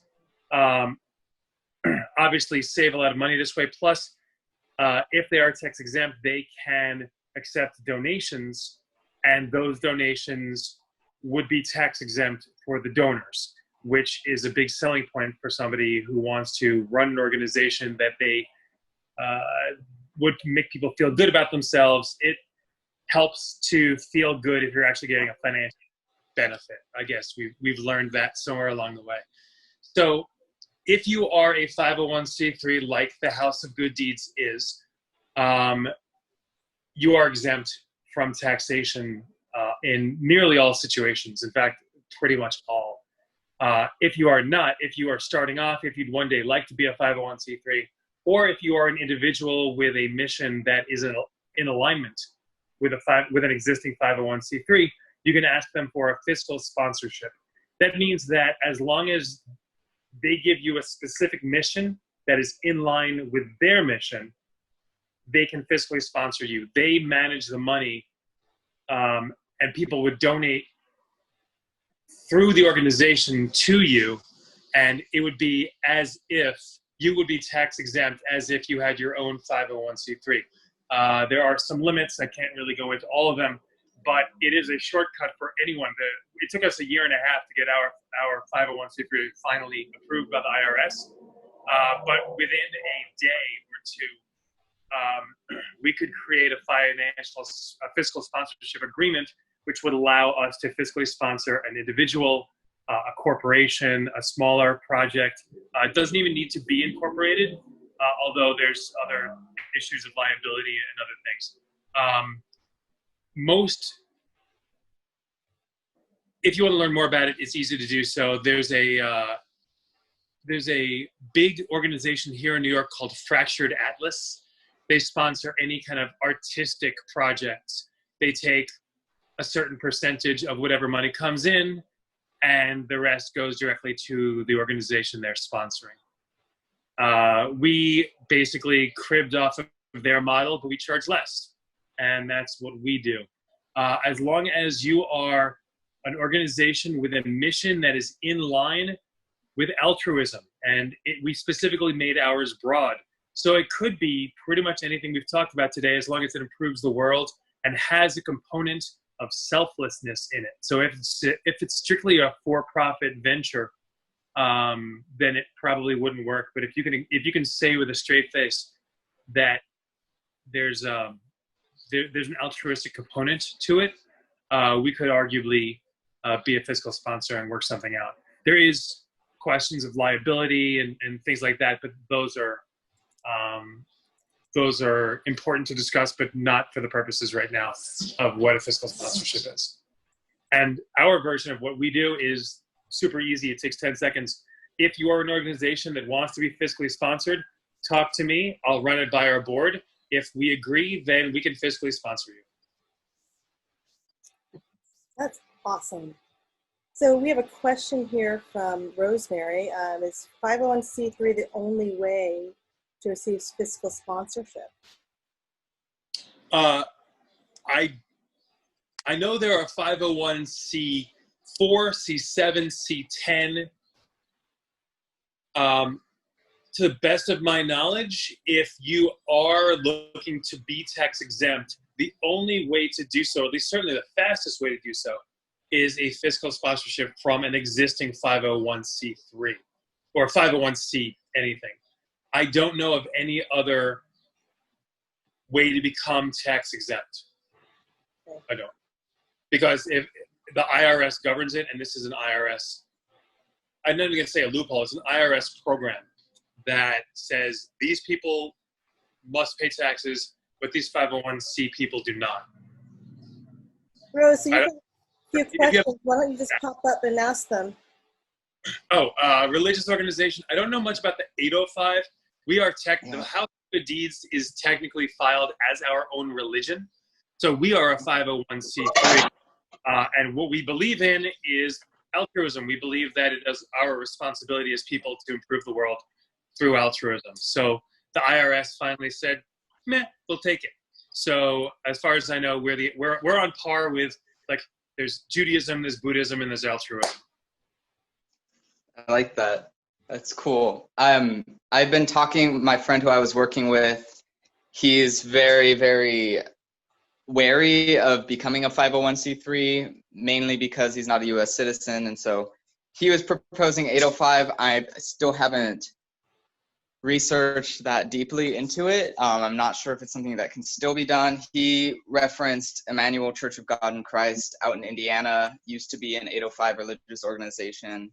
And then it got turned into a 501c3, and that changed some of what they were able to do in terms of, like, I think with altruism, it's going to be fairly, I think we have a lot of wiggle room within 501c3, but in the case of my friend, he wanted to be able to do even more in terms of creating homes for people and stuff like that. And I'm not sure if he has misinformation or what that is. I can do more research on that too and get back to you. Is that in Illinois? It's in Indiana. Okay, the only thing I looked up 805 because I'm not familiar with it. It seems that the Religious Corporation Act is a state act in Illinois. There may be something comparable in Indiana. But a 501c3 is a national IRS thing. So there's definitely going to be differences. You may be exempt, for example, from state tax if there's state religious exemption, but IRS is national. Okay. Why is it Thank taking you. so long? Or just now, so I'm continuing to look it up. What, Minda? I'm curious why it takes so long to get a 501c3. With us, it just was because it was our first time doing it. The first time they came back to us, they said, well, it sounds like you're a religious organization, not a religion. And they gave us a bunch of statutes and case history. But I put my lawyer hat on and broke it down for them. And eventually they said, all right, we'll give it to you. Because as a 501c3 religion, we don't have to file any taxes at all, at least until we get to more than, $500,000 or $1 million. Maybe Glenn can correct me on this. But if we were a religious organization, we would need to file 1099-Zs and some other paperwork every year. So at least from a paperwork perspective, it pays to be an altruist. So you're under which category? We are 501c3 religion. Oh, wow. Wow, that's a lot of work. Yeah, but it's a wonderful organization, and we're so glad to meet all these other amazing people. Minda, thank you for putting this together. Oh, you're very welcome. I've been really excited to hold this space for all the amazing people I keep meeting. I just need to have an excuse to keep meeting all of you guys and have us all talk to each other, right? Peaches and I have been on this awesome call weekly for the past 6 months with Birds Without Borders. It's the same thing. And I just wanted to keep it going. They've got their call too. So we've got these 2 great parallel calls. And I wanted to bring in people who are also beyond the burner community. I've been working actually and talking with Wendy and her church. They have this really cool health program for elderly that we've been trying to figure out how we can support once we come out with our app, because I really have, oh wow, I've seen in New York City when I lived there how the elderly are really not served the way they need to be. And I'm 46, man. My parents are getting to that age, and there's just got to be better systems, So I think with all the different needs that we're all present to, we can all help one another so much better. And my thing is really about building bridges across lines that people don't usually cross, right? I really want to see that happen. I've seen it at Burning Man. Our huge 68,000, or way more, 68,000 times 20 community has had such incredible, I see breakthroughs all the time in these bridges, all the time. So that's what Vytality Health has really been about. Health as an excuse to get people coming together. It's something that we're all, amen, that's right. That's right. I love the heart. So I am really wondering here, what do you guys think about that? Building bridges across borders, getting the funding to do that. I really would love to see funding committed to getting, conservatives and liberals working together. I mean, people, we're all people. I have plenty of conservative friends who are wonderful human beings, and then they become a bunch of jerks in politics. And you know what? That happens also with the liberals. People don't jerky too. That's not necessary. Right. It feels like, because I'm so down with everything you're saying, and so I'm so thankful that we are just so frank about why we're here, what we're doing, what we need, especially when it comes to finances, because until we truly, on a whole, function in a society that isn't so the way it has been when it comes to money, which is just this made up thing that we've given value to, right? The things that actually have value are the connections, the bridges, the helping, the land, the food, the health. Those things have actual value, in real time, and cannot be taken away, even if the bridge literally burns. people can rebuild it. So we've given all this power and all this weight and all this like made up ability to this sometimes tangible, sometimes not thing that in and of itself has literally no value unless you want to use it as like wallpaper or put it as tiles on the floor. And so really we just got it, because what you're touching on, you know, with this conservative versus liberal versus, and we all do it at one point or another, but then there comes in the altruism. So once we make being and altruistic ways and support and those bridges, once we make that the most valuable thing, there's no need for actual money anymore. But now we're still stuck in that system, right? We still have to play that game for now, because you can't be very helpful if you're the one in need. That's right. And so we've got to really figure out how to keep the flow going. As you were mentioning, the conservative people who are amazing people, you know, well, it's time to put your money where your values are and put your values where your money is. Because once we start to align and come together and we can share in that perceived wealth, we will literally be creating actual wealth where our heart and our values are. So that's what I'm really interested in doing is I'm super tied up as far as I made time for this. I'll make time for other things. I want to help with your app. I want to help beta test.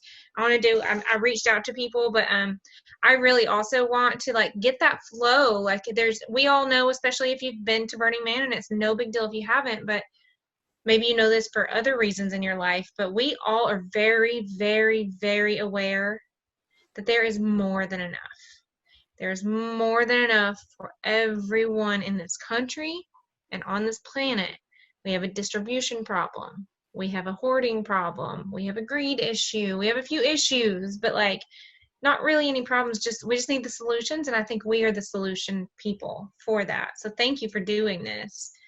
Thank you everyone for making the time to be here.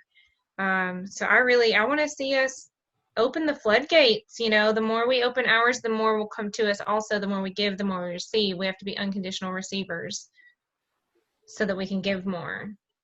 Thank you for sharing that, because I love your heart. Always have, right from the beginning when we first met you.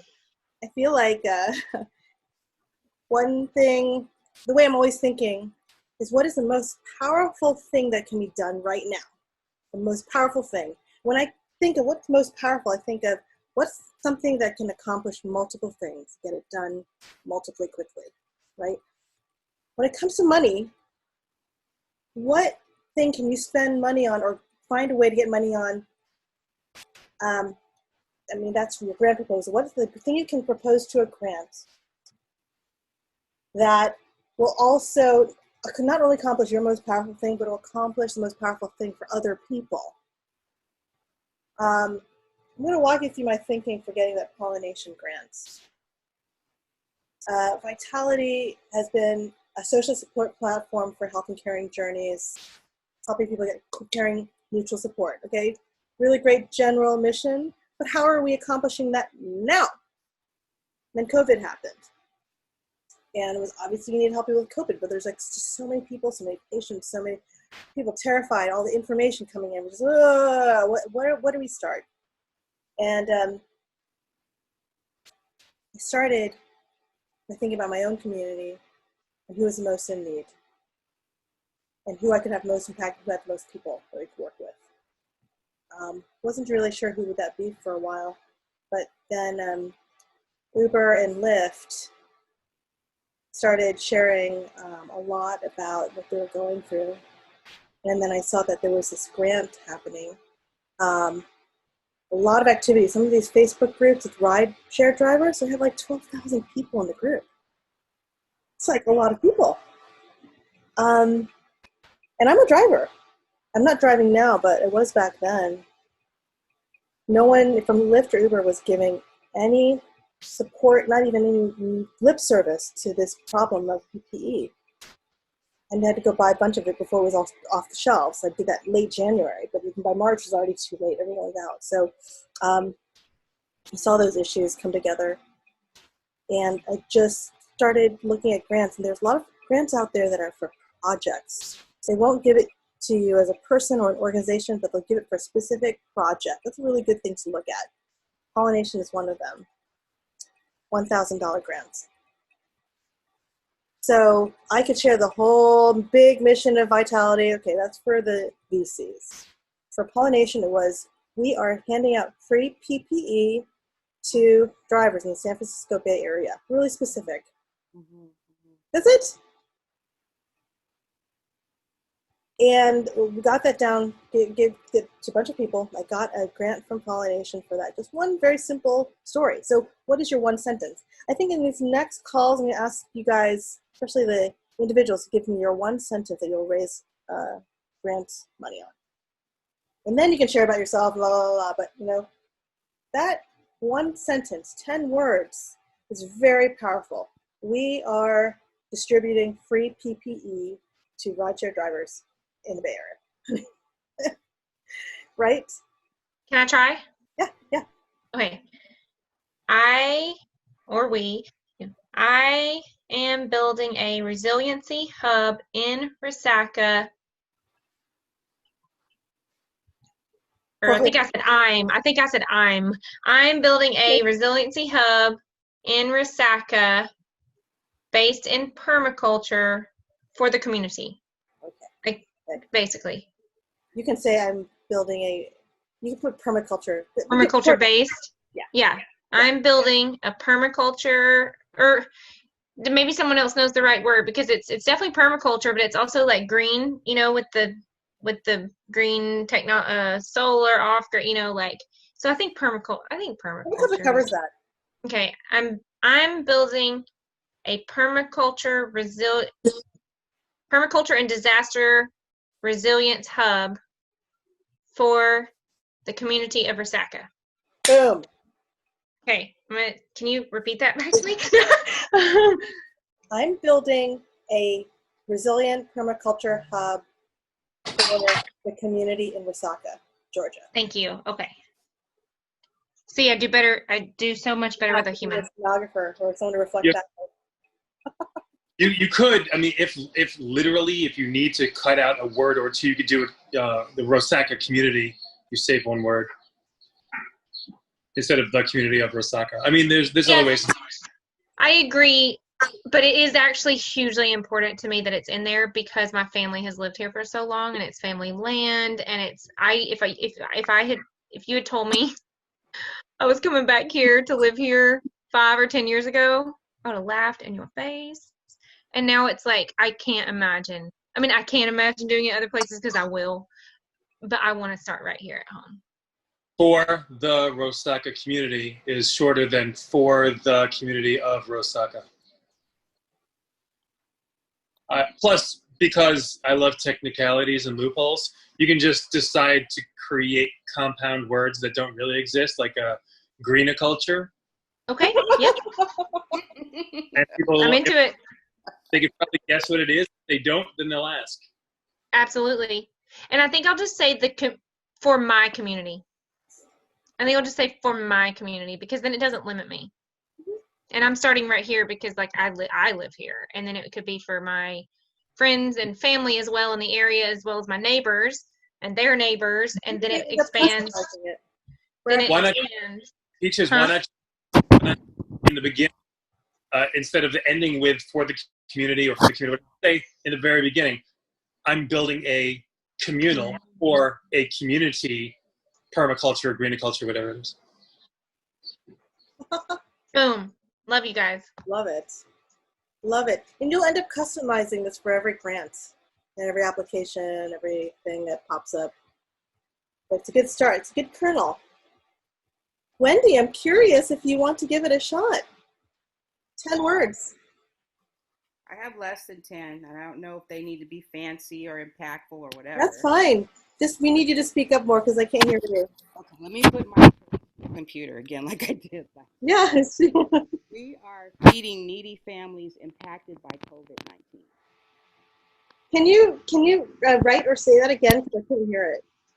Oh boy. I put it in the chat. We are feeding needy families impacted by COVID-19. Okay, I'm going to suggest we're feeding needy families where exactly? I forgot Contra Costa County. In Contra Costa County.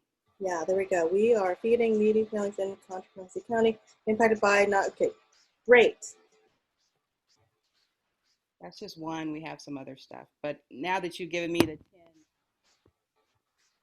Nice. And so this program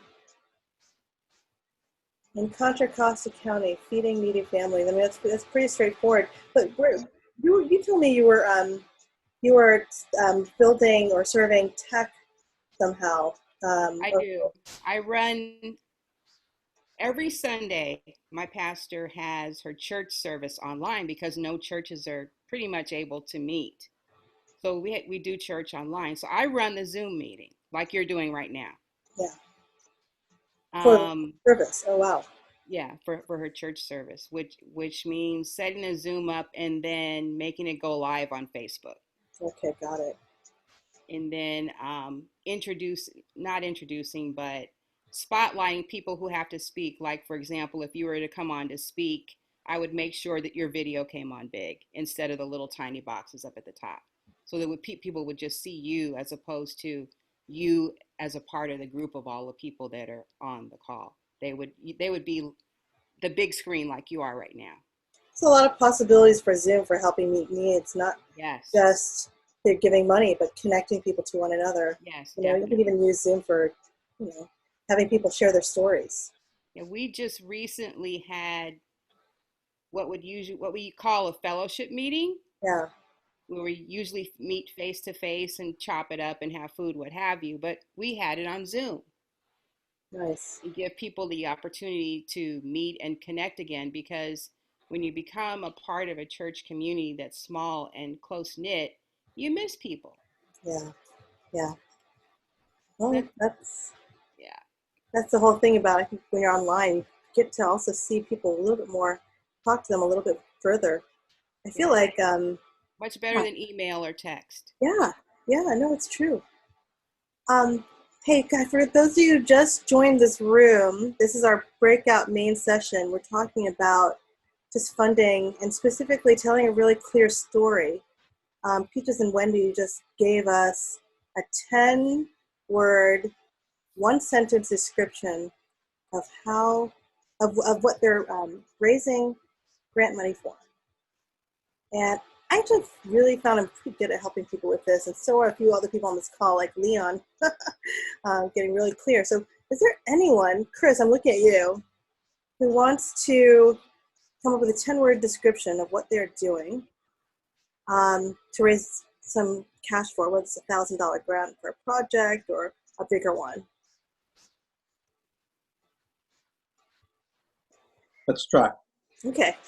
Fighting for better wages and working conditions for rideshare drivers. Yeah. Is that too? No, that's great for organization wide. Now I'm going to challenge you on one more thing. Go ahead.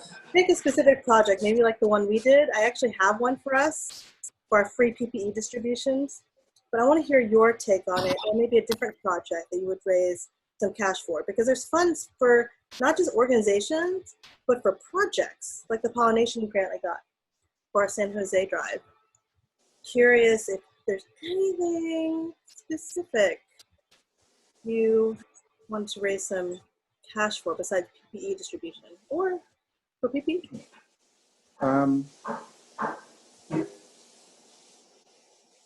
How about hiring a lawyer for us? Is that for the organization? I feel like we get pretty good pro bono advice, but if we had somebody on staff, I had high caliber lawyer on staff, but it might help us even more.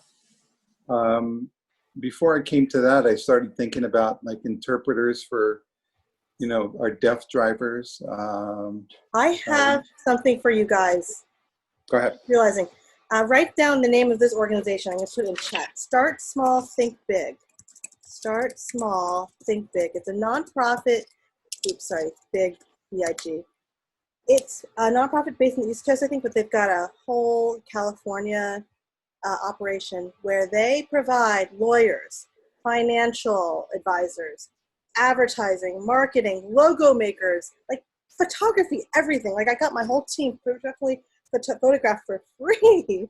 All we had to do was provide a location, and they'll do professional photography. They'll all these people doing volunteer work. It's like kind of like this. It's like connecting all the people who are trying to get started and get this work out. And they have really great advice. Start small, think big. Well, bye, Wendy. Wendy, So, yes. Start small, think big. Yeah, I'll check it out. I'll just Google them and get the 10-word sentence together, because it's really good to, when you're doing applications, you do have an application process for Start Small, Think Big to talk about what you're doing, what you're up to. We ask you all kinds of questions about what kind of revenues you have coming in, and they want you to have revenues. So what you do is you don't say, I don't have revenues, I have to go do all this other shit. Excuse my French. You need to take the freelance work you're doing and report that as part of the revenues, because you are the company, so you are supporting yourself and therefore the company.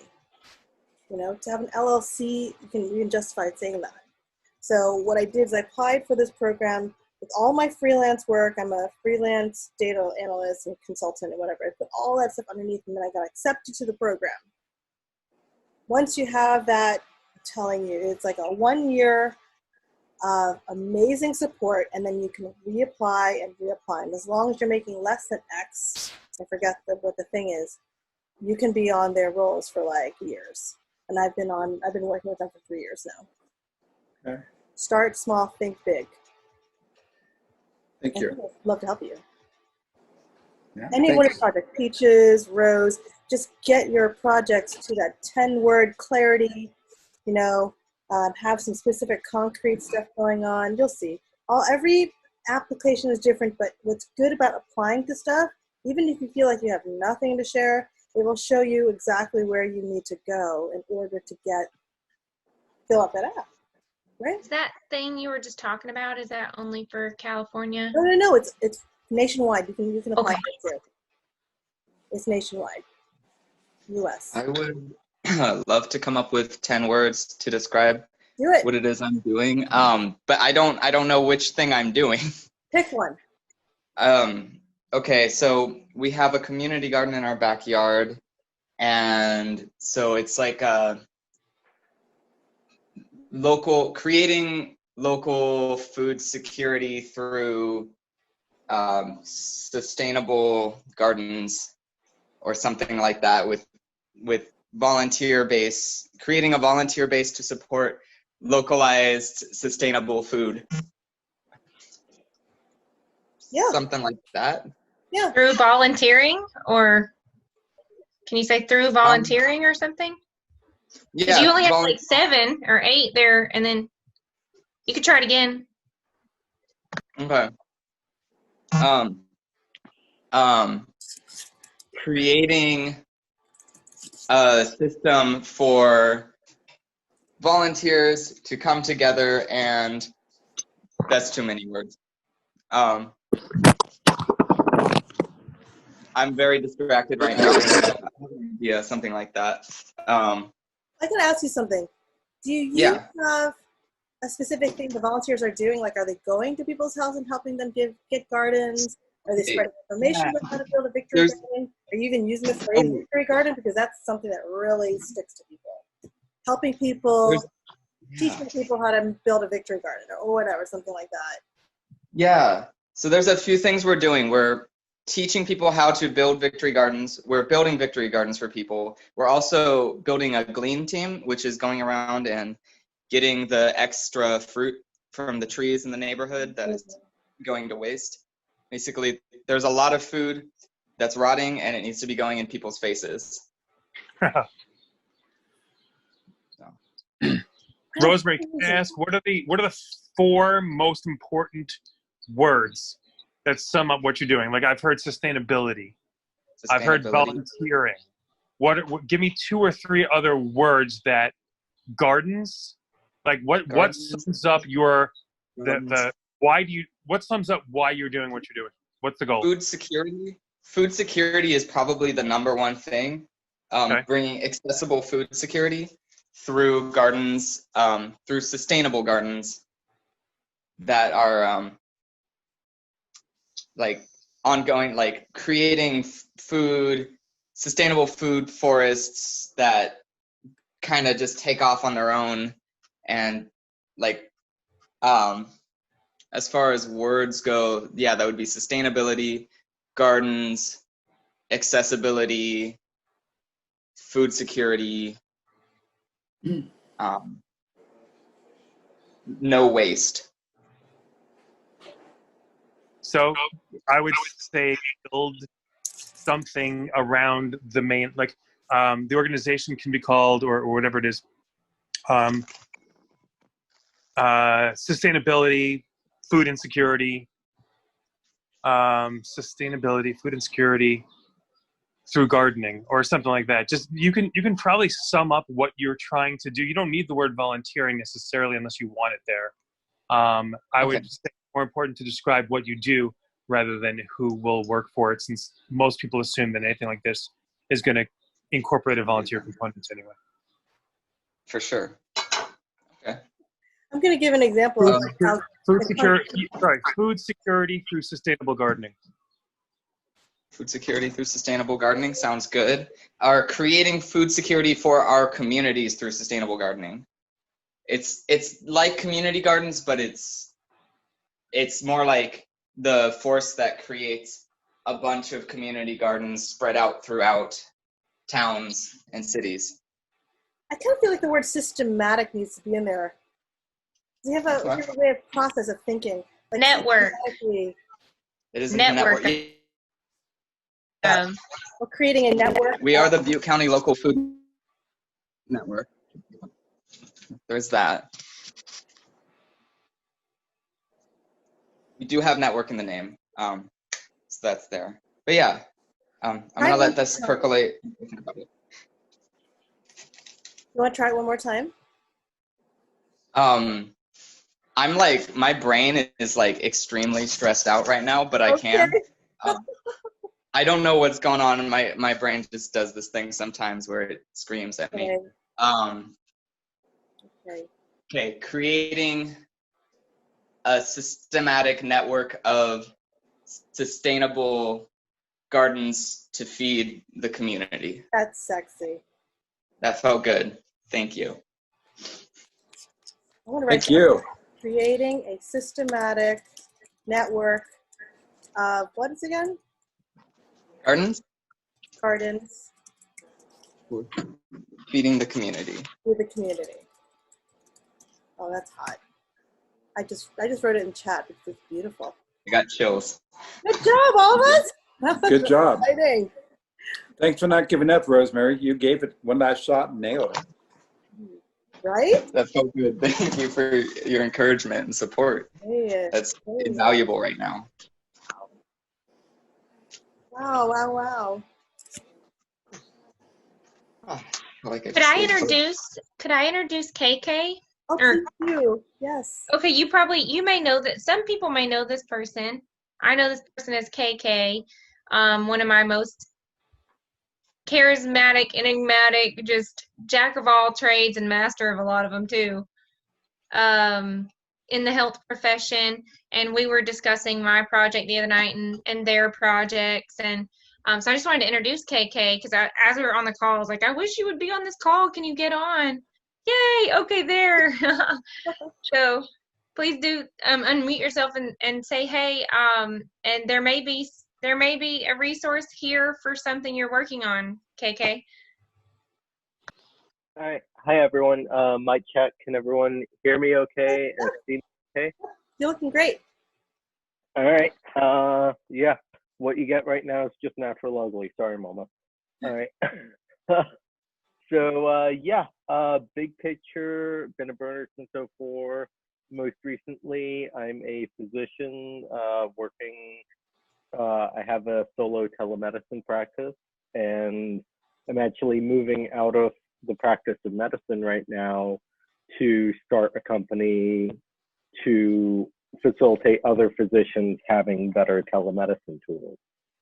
So my new venture that when I say new, I'm waiting for Sunbiz to give me a tax ID number.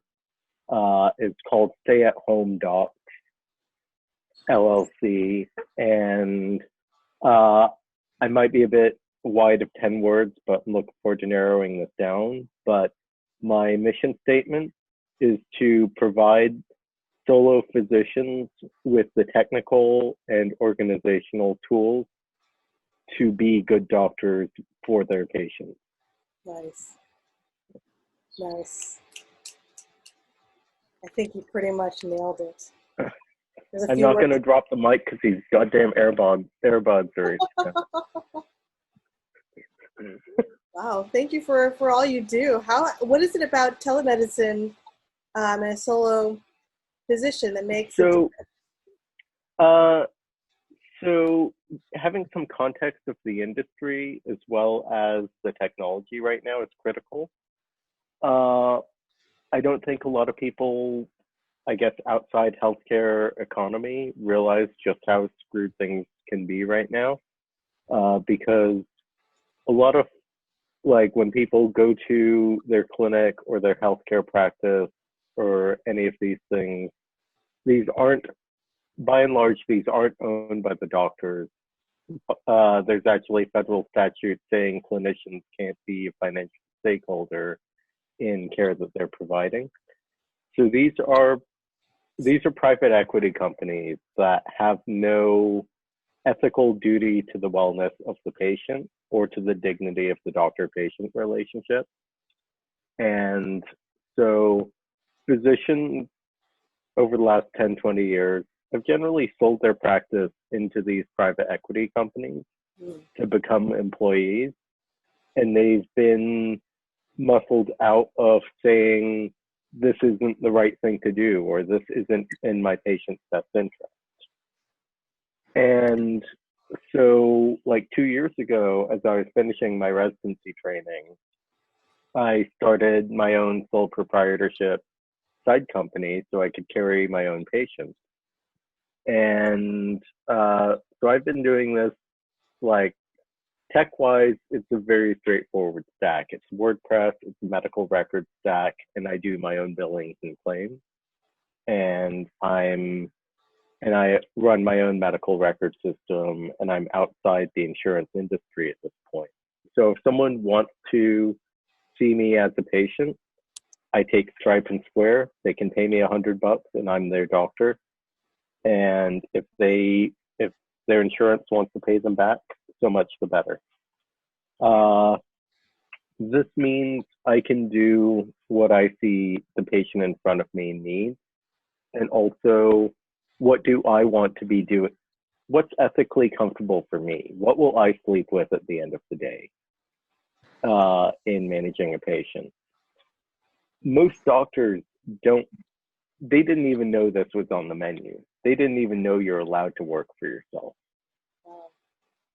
And so I come from a tech background, amongst other things, before medicine.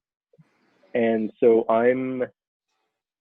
what the business I'm looking at doing with Stay at Home Docs LLC is basically selling a working stack of, here's the software you need, here are the vendors you need to be set up with, and complete these 20 things on the checklist, including Medicare paperwork, including talk to your medical malpractice underwriter, do all these things, and then sure, you can be accepting your own payments, own cash.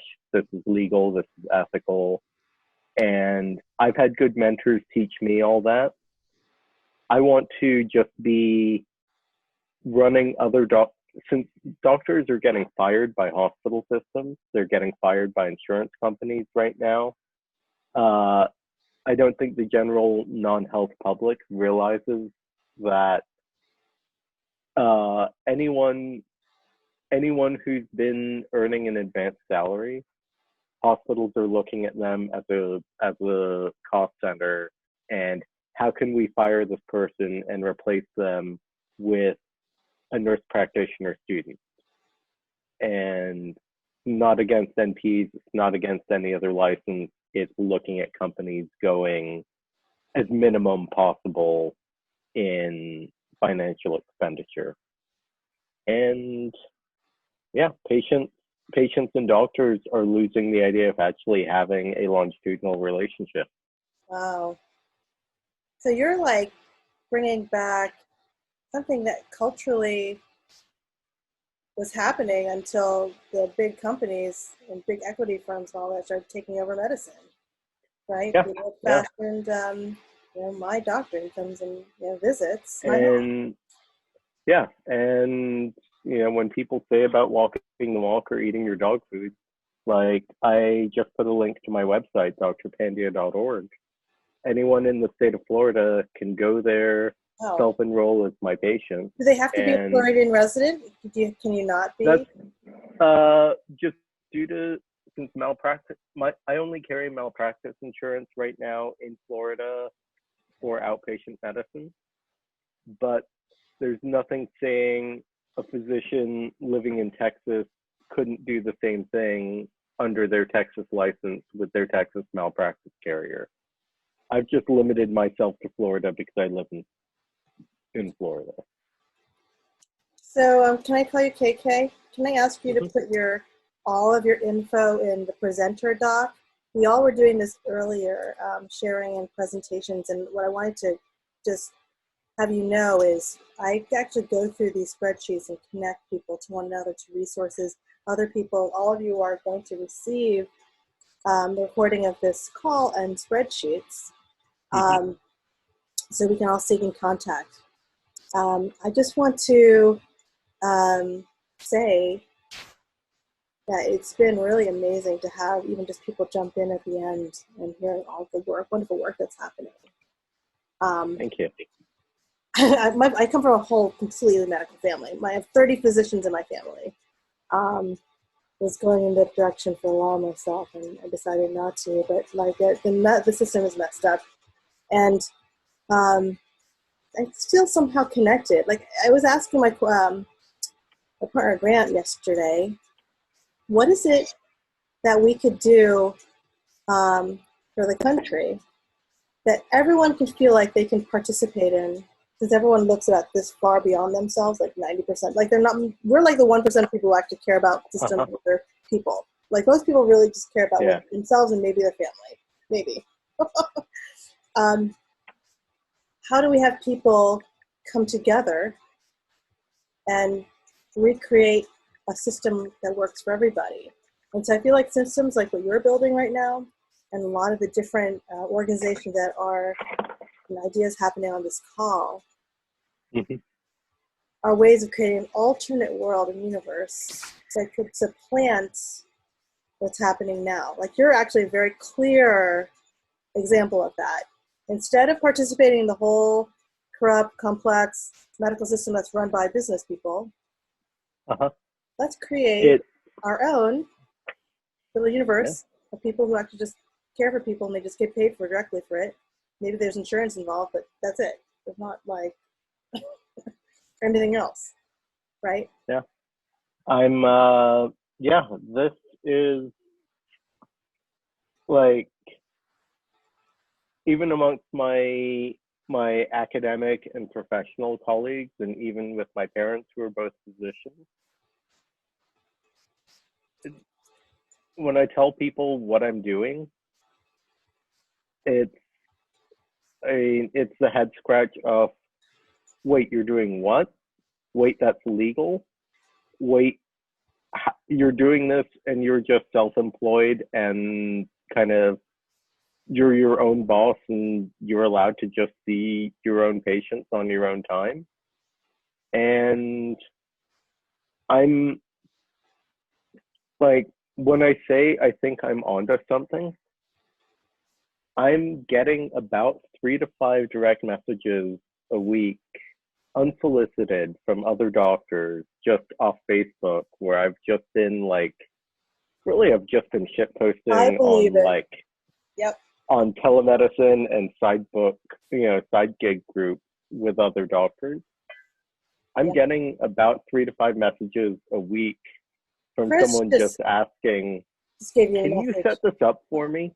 Yeah. Like, it just, and so I'm kind of, I've got the tech stack to do it. I could build this out for someone else. I've got my, two of my best friends are a CPA and a tech implementer who can do this. They're Chris, both part of the let me just interrupt you for a second. Chris actually just wrote that his wife is an RN, and that they look at the law bottom line, but they also look the other way when it comes to hiring visitor RNs. Just also earlier, Cheyenne Chaudhry, who's still on, has a app called Reach for Help, where they're like connecting volunteer organizations and volunteers to needs. So just holding space right now to all these systems that are being built. You're building a system that is huge needs. Of course, people are writing you. You've got both the tech and the medical knowledge. So there's this tech and medical, like this tech and specialty stuff. We've got people with land and are building gardens for people, are finding sustainable ways to help people, also very related to health and caring. We've got the people who are dealing with I'm describing the call from today, the universe of people who have been working as rideshare drivers. There's thousands, hundreds of thousands of people doing this kind of work, and they don't have their needs met in either of these areas when it comes to medical or food, right? So I'm seeing systems being tied together on this call, the Co-Caring Connections call. So I want to invite you all. I'm going to close the call now, but I want to invite you all to connect with one another. Take a minute. It's been 2 hours we've been here. Most have been here for 2 hours. I'm going to send you all, whether by Facebook or email, I'm not really sure how I connected with you. Kailash, if you can put your email. Oh, you did put your email. Great. Anyone else who doesn't have their email in here, please put it in here. And we're going to have this call again. We're going to be doing this monthly. And I want to invite you guys to come back. Now, those of you who have already given whole presentations, we'll just do check-ins. So that other people who are new can come and share. But I want to just hold present to that we're looking at a new world. And I'm going to start a podcast. We're starting a podcast called Co-Creating the New World. And the people who will be on that podcast speaking will be you guys and some of the other experts we've connected with. So respond back to me with by email or Facebook. If you find that there's people you want to connect with and you can't get their info, or the ideas for the podcasts, people or ideas that you would love to have me invite to this call. But I just want to say thank you. Thank you, all of you. All of you have stayed until this very end. I probably should have given a little break and said, people can leave after the intros, and I didn't. You all stayed. Hi, Peaches. So let's see. It's now 2 o'clock. I want to try something my friend does at the end of his Zoom calls. And I'll just say a 1, 2, 3, and everyone just say goodbye and wave, and that's how we'll end the call. Ready? 1, 2, 3. Great call. Bye, guys. Thanks a ton. Thank you. Email in the chat. Bye. Love you guys. Bye. Thanks, everybody. Bye, everybody. Thanks, everybody. Save the Thanks, chat everyone. file, and I'll send everything else by email and Facebook. Take care. Thanks, Linda. Take care. Thanks, everyone. Thanks, Cheyenne. Thanks, Sam.